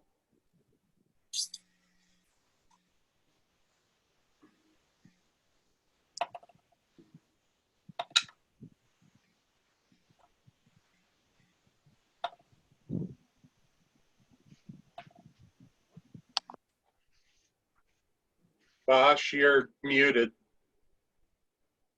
Yeah, I know. I was rolling, and I'm not happy with it. I rolled a 1. +2 makes it 3. Critical fail. Lucky you can't critically fail a saving throw. All right, so you hear a loud boom of thunder, and you're going to take 5 points of damage. And as you're like pushing yourself up off the bottom of this fountain, it pushes you and rolls you out sideways. You roll tumbling. And instead of being prone in the fountain, you're prone outside of the fountain and you slam into the wall. But you're still in vision. Zarek, I need you to roll me a Constitution save. Tom, I need you to roll me a Constitution save. Oh, shit, I'm And good at those. Araxian, I need you to roll me a Constitution save. We will start with Zarek. Yeah, let me just see my. Oh, I'm sorry. I'm sorry. Constitution Groupie, you took 9 points of thunder damage, not 5. I halved it for you for some reason. Zarek, what was yours? I got a 15 on my save. That's my con save. You're taking 5 points of damage. All right. All right. Araxian. 22. 22. Araxian, what was your Constitution save? Well, So there's 22, 18 plus 4. 18 plus 1, 19. No, 4 plus 4, sorry. So Okay. 22. Gotcha. You take 5 points of damage. Okie doke. And Tom, I got a 22 as well. all right, and you take 5 points of damage, but you don't move anywhere. All right. And I also need to make a concentration check. All right. Is there a way to do concentration straight up? It's either DC 10 or half of the damage if it's higher than 20. Oh yeah, no, I was meaning like on D&D Beyond. Is there a? Yes. At the bottom left, there should be a D20. Just click on that, and it'll show you all your. Oh yeah, no, okay, never mind. What's your Constitution as well? So you can just roll a Constitution check. Well, it's yeah. I also have Warcaster. Oh, yeah, with advantage then. Oh, there we go. Okay, I just click it twice and then click roll. You can click it once and right-click it and click advantage, and it'll pop up. Roll 2 of them.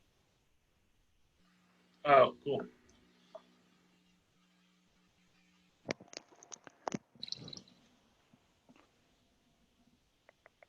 So yeah, I rolled 2 7s, so it's 14.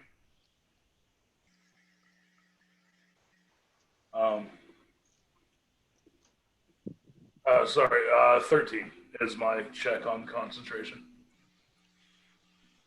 All right, so you keep concentration. All right, that's going to bring up Mr. Concentration. All right, we're going to the people who are in front of the bathhouse in the darkness. Yeah. Did either one of them? Both of them had glowing things on them, correct? Neither of those. Neither of them. Who? Zarek, did you have any? Zarek doesn't have anything. Yeah. No. 3 people were glowing. 3 people. The one directly below you. He is literally directly below you, but inside. And the 2 over in the corner. One laying prone against the wall, and one standing in the corner. Okay, I'm going to move along the. Let's see. Move along the roof. Does the globe move with you? It does. It is centered on me, not on a spot. Oh, lovely.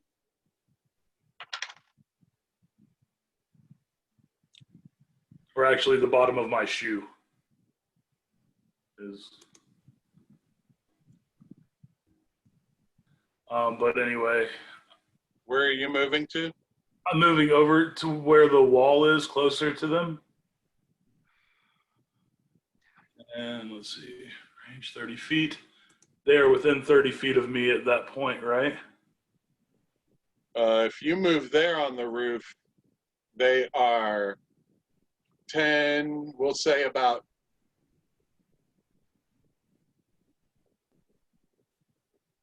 I don't remember the theory for it, but he's 10 feet away and 8 feet down. So we're going to call it about 13 feet away.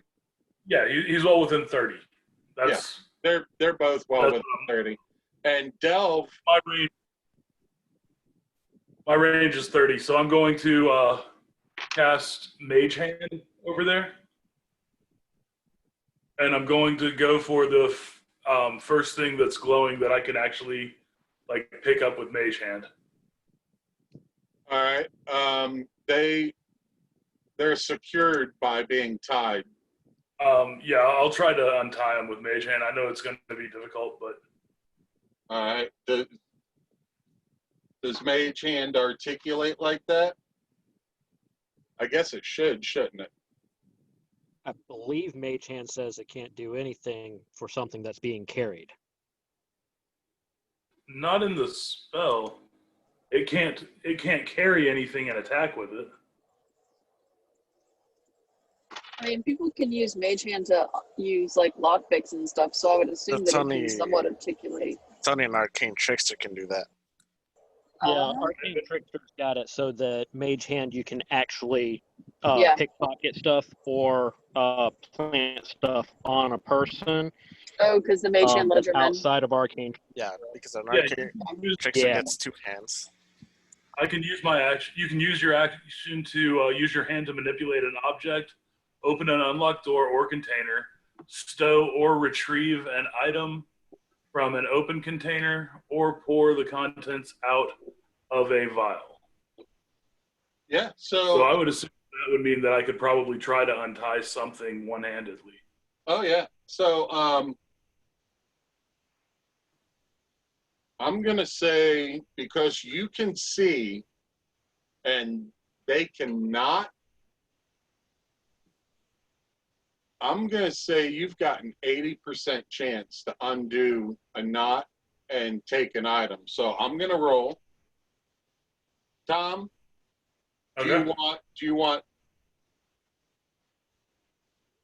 we're gonna say 80% chance, so anything 81 or over and you fail. Fair enough. That works for me. Before I do this, do you want to go after the crown that is very visible?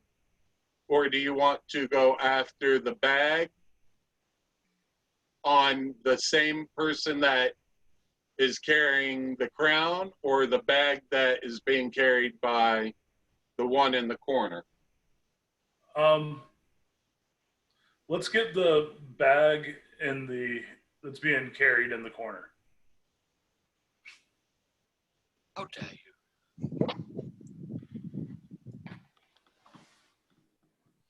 Image of the dice has been sent.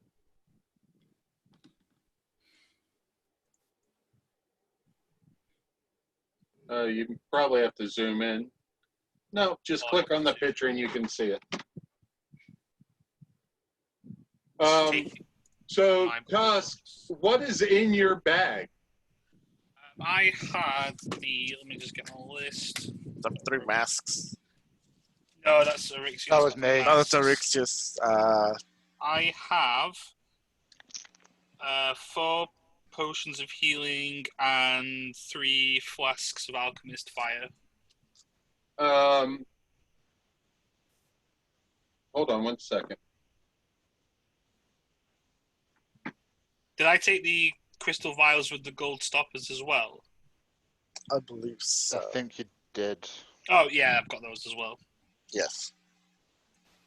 So yeah, I've got the masks with the arrow pointing to Eryxion. Yeah, I've got the potions of fire breath, potions of healing, and the alchemist's fire. Was All right. Magic wise. I need to know everything that's in that bag. Everything in your equipment that might be in that bag. Gosh, I got all the money. I scooped in I got 10 days of rations, 20 caltrops, 3 flasks of alchemist fire, 6 manacles, 4 tinder boxes, 9 daggers, 4 potions of healing, 5 torches, all the gold, silver, and copper that we got. All right, we can stop there. So you hear a clatter at your feet, but you can't see anything. Tom, so you're able to untie this bag that he's carrying, and the bag basically slides off of his shoulder and falls to the ground. And it is open, but your mage hand can't pick up the whole bag because it's just loaded with too much weight. So we're going to say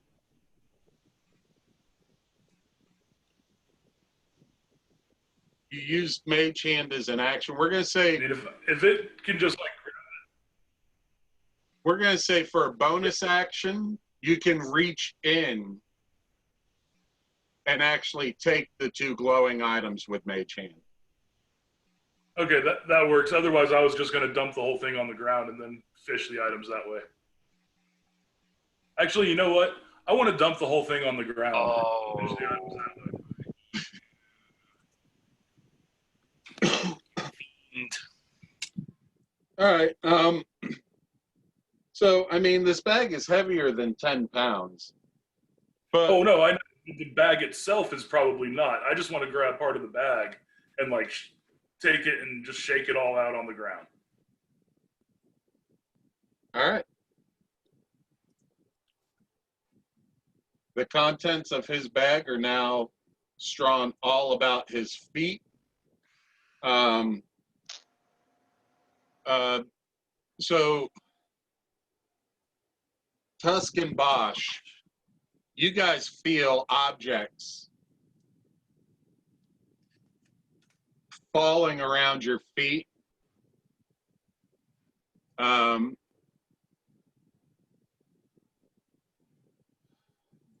Hold on.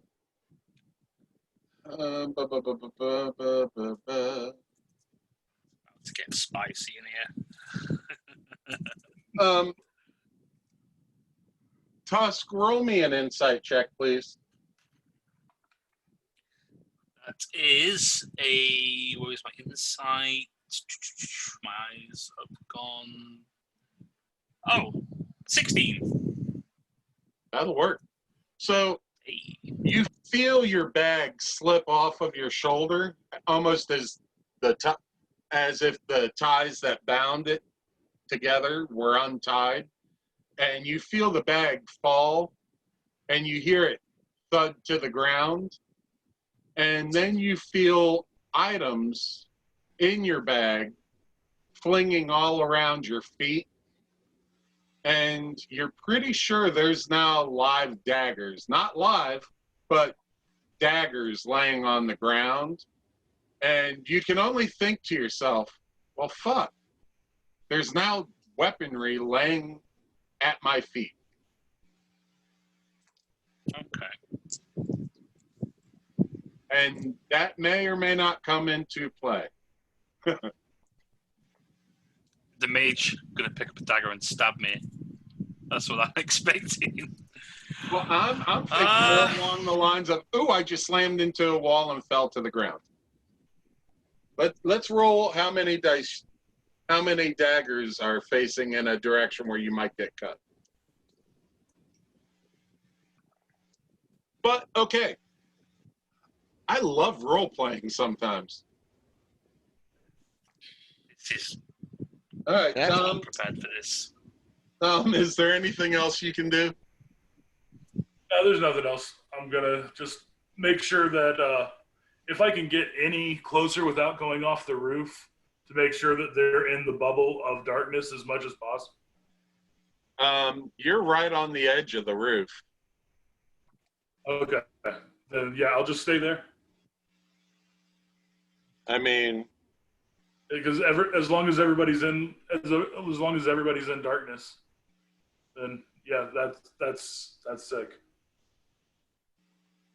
all right, so Delve, you're laying on the ground. Bosch, you're laying on the ground, and you just got knocked out of the fountain, and you see this dark bubble of darkness wash back over you, and you hear Delve cry out, I can see, what the fuck is going on? And that's going to bring up Zarek. Yeah, if Zarek hears where Delve is yelling, then I just like start going towards him.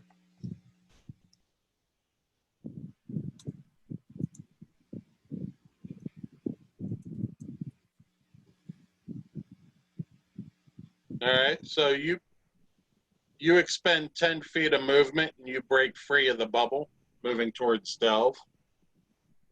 And then I get up, because I was prone. All right. That expends half of your movement.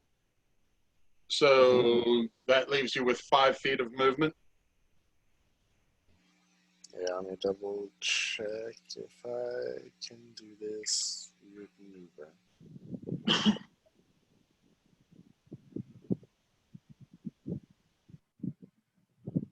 The only thing you see are walls and delves standing behind you. And as you come crawling out of the blackness, you look up and Delve's looking down at you and Delve saying, "What the hell is this thing?" I don't know. Not at you. He's saying it about the blackness. Yeah. Let's see if I get something cool.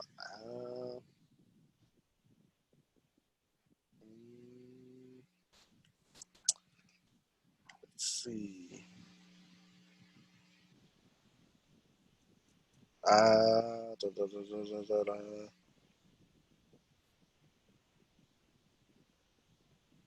Do I hear that that imp still laughing?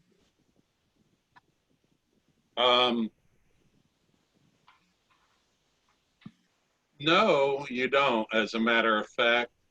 The last thing you heard out of the imp was, "Hey, not me. I want to see." Okay. All right. Let's see.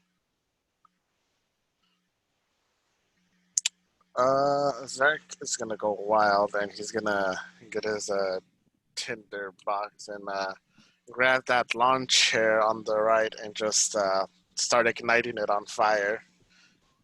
The bench? That bench. Yeah, that bench. He'll just get a torch, ignite, and just throw it on there.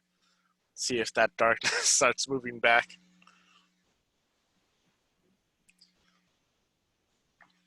And then I look at Delve and I say, I have to think, and I go inside my shell. Hold on 1 second.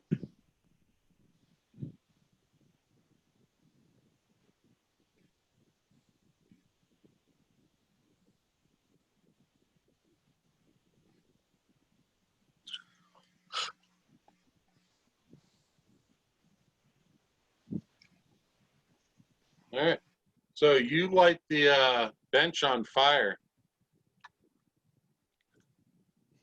Yes. And I go inside my shell because I'm trying to think of something. but the darkness, the light did not penetrate the darkness. But what you do see now is you see a clear wall of darkness. It is a defined wall now.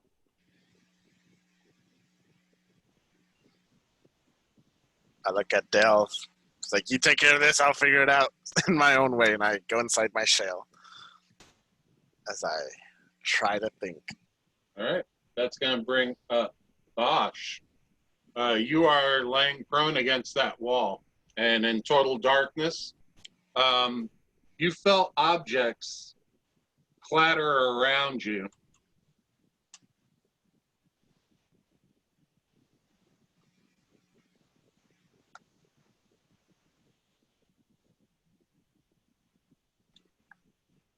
I can feel that wall. I can feel that wall. Yeah, we're going to say you can feel around and feel the wall. And I heard the objects and Tusk on one side of me, so that should give me some sense of direction. Yeah. Going to move away from Tusk. And I'll just go ahead and crawl on the ground.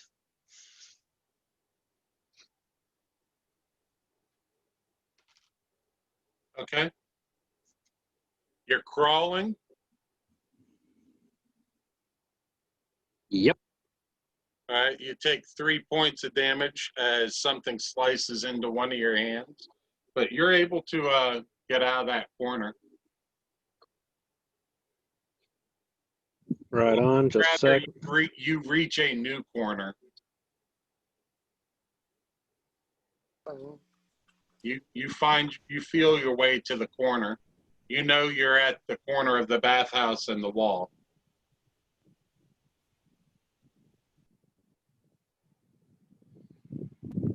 Nope, that was Tusk you just moved.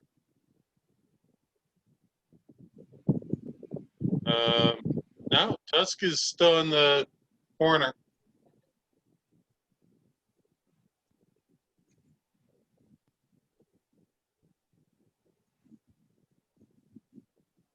Here, I'll move you out of the darkness so you can see your token. See? It's you. Stealth. I mean, Bosch. Bosch has a purple cape and a shield, right? Yeah.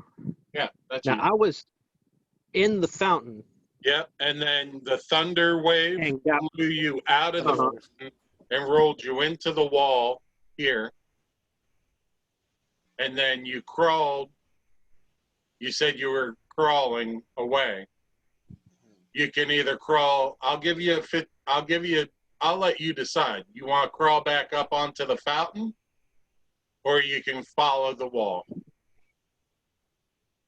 right on. All right. Well, I was thinking I was somewhere else. You can crawl into Tusk space. Yeah, no, I was thinking I was somewhere else, which kind of goes with the theme because I'm stuck in the middle of fucking darkness. And we're just going to go ahead and say I did everything that I said I was going to do. And now that I have found a corner and taken 3 damage from crawling over daggers, I'm going to stand up. All right. How much movement do I have left? Maybe 1 more square? No. Oh, well, you stood up, so...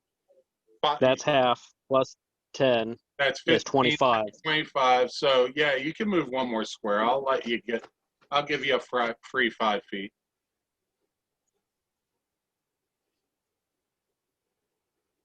Can I feel the top of the wall? You're feeling up. The wall is 8 feet tall. How tall is your character? He's 6 plus. Yeah, you can feel the top of the wall.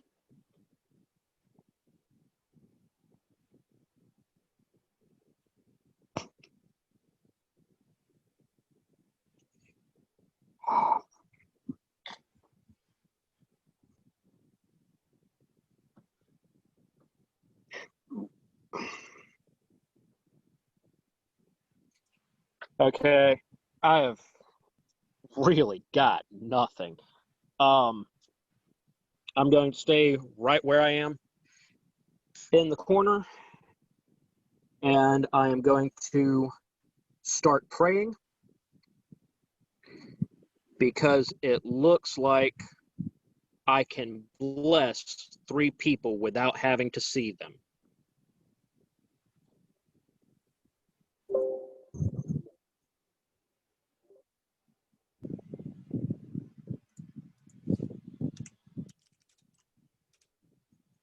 So I am going to cast Bless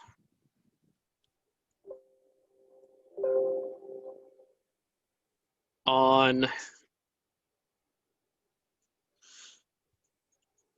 Delve and Tusk and Araxion. Y'all got D4 on a whole bunch of your rolls for, I think, a minute. Thank you. Use it wisely. And that's my turn. All right. He is dead. That's going to bring up Tusk. Right, so all I know is my bag's been untied, and to the best of my knowledge, it's only daggers that have come out. Well, you're not sure, but because of your roll, your insight roll, we're going to say that you're pretty positive your bag has been completely emptied all over the place. All right, I'm just gonna take a swing at the guy that's still in front. He's still alive, right? This guy in front of me. Oh, yeah. I'm just gonna scream, "Fucking die!" and just swing a hammer at him. With disadvantage? Oh, so I rolled 10 on the first one. Oh, you've got to be fucking kidding. Natural one. Plus, I really should be playing the Three Stooges theme song right now. with my bless, it's 4, but it doesn't beat a natural one, so I'm guessing my hammer's going over the wall. No, I wouldn't be that cruel. It's an 8-foot tall wall. Oh, Jesus Christ.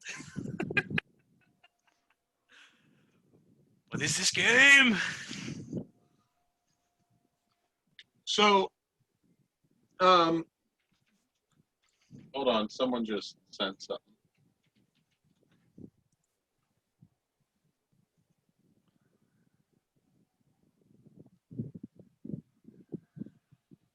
I forgot about the disadvantage. All right. Tom's Zoom crashed. So it looks like I have to play his character, which means I have to pull that up.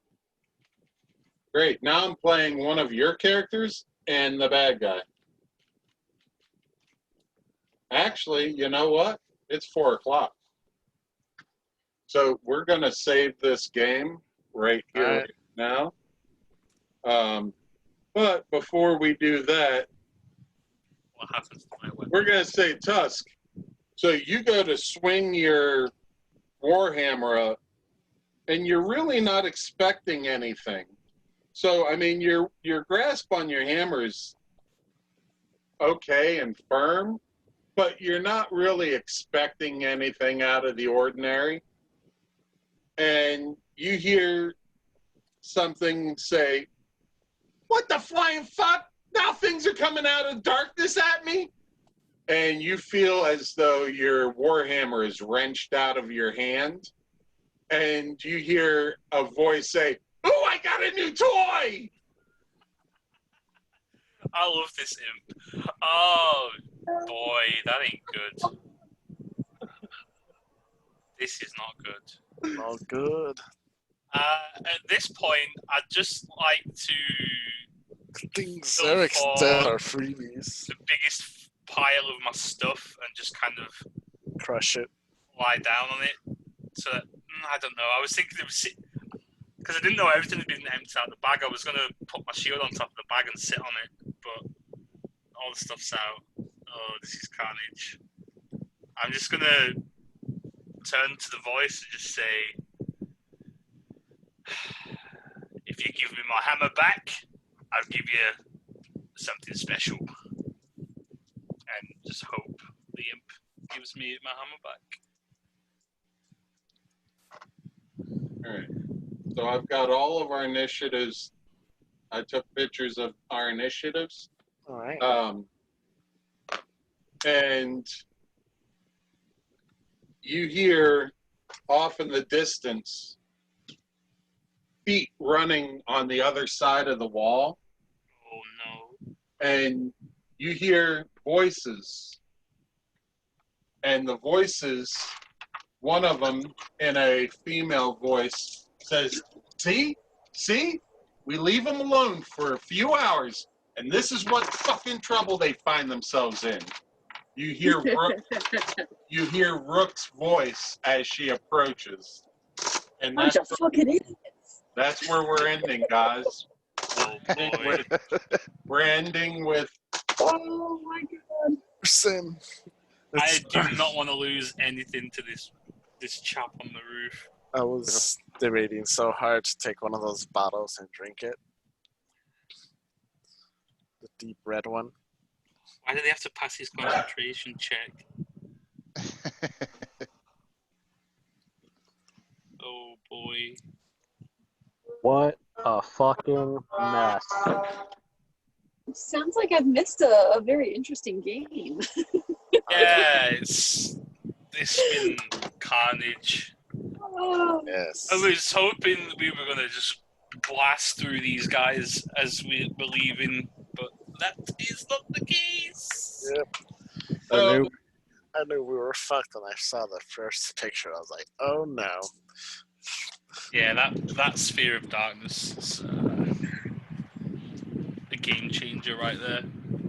yeah. Oh yeah.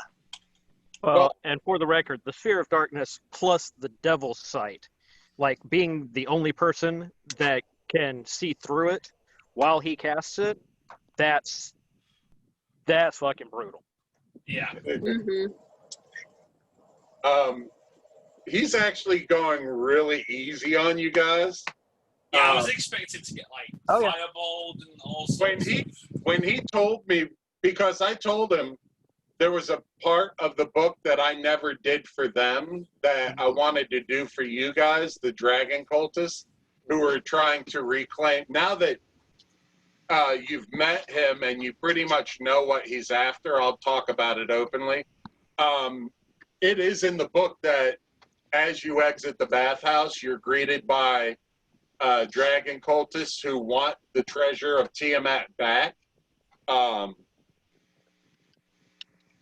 They never experienced this combat. So when I told Tom, I said, listen, I want to do part of the book that I didn't do for you guys. Would you be interested in playing another bad guy? He's like, fuck yes. So he created this character, and he's like, how brutal should I be? I said, do what you're going to do, dude. He's like, what would happen if I, like, cast darkness and then dug a pit in front of one of them? And I'm like, are you kidding me, dude? He's like, no, I mean, he's like, I can take them out of the commission one by one, dropping them in pits. And I'm like, do what the fuck you want to do, dude. He's like, what would happen if I dropped a fireball in someone in a pit? And I'm like, dude, just do what the fuck you're going to do. And I said, just remember, your main objective is to get back the stolen Tiamat treasure. So I think personally, he's fucking you all up without damaging you guys. You guys are doing more damage to yourself.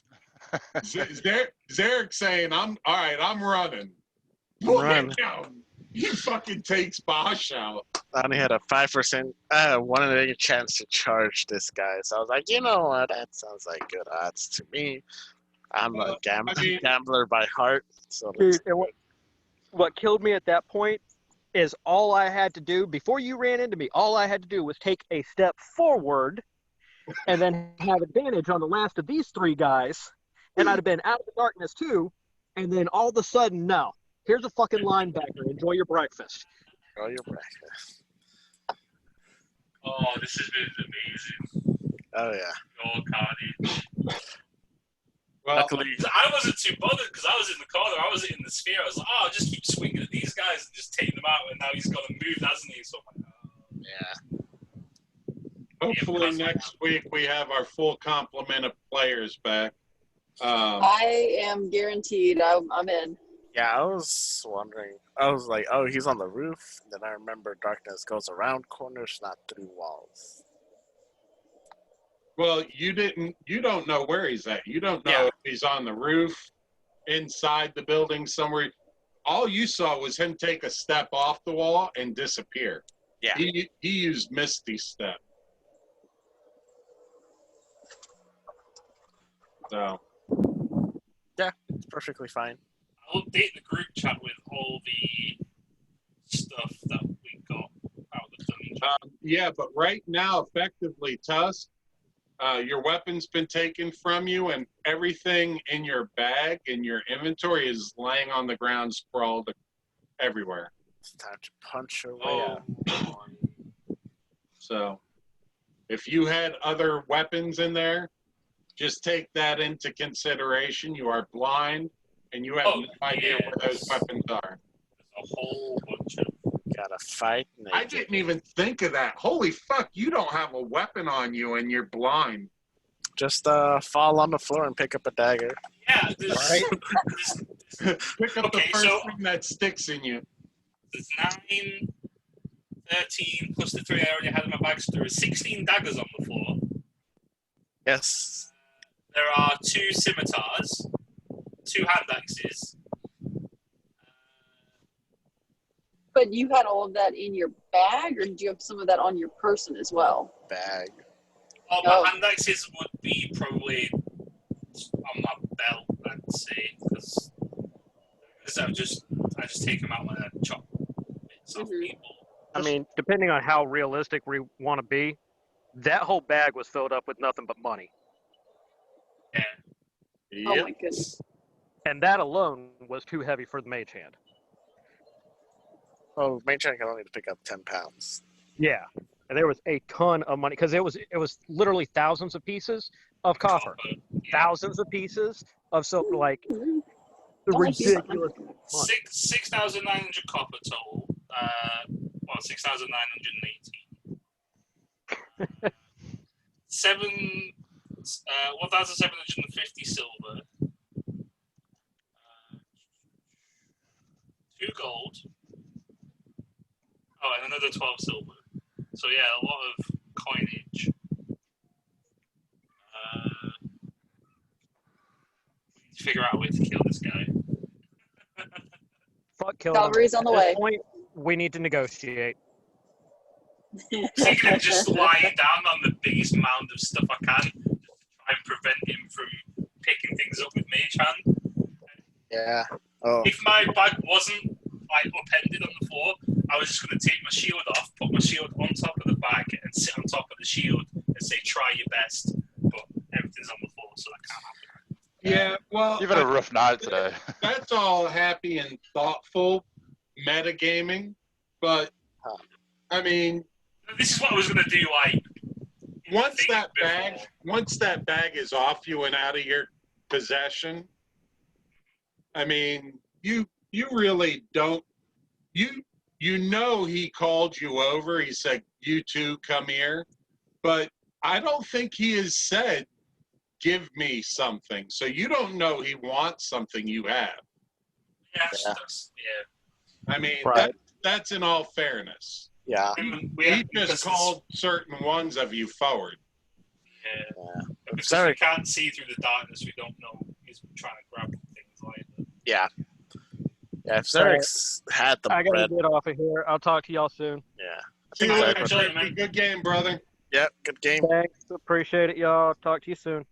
Later. Later, guys. I'm ending the recording. All right.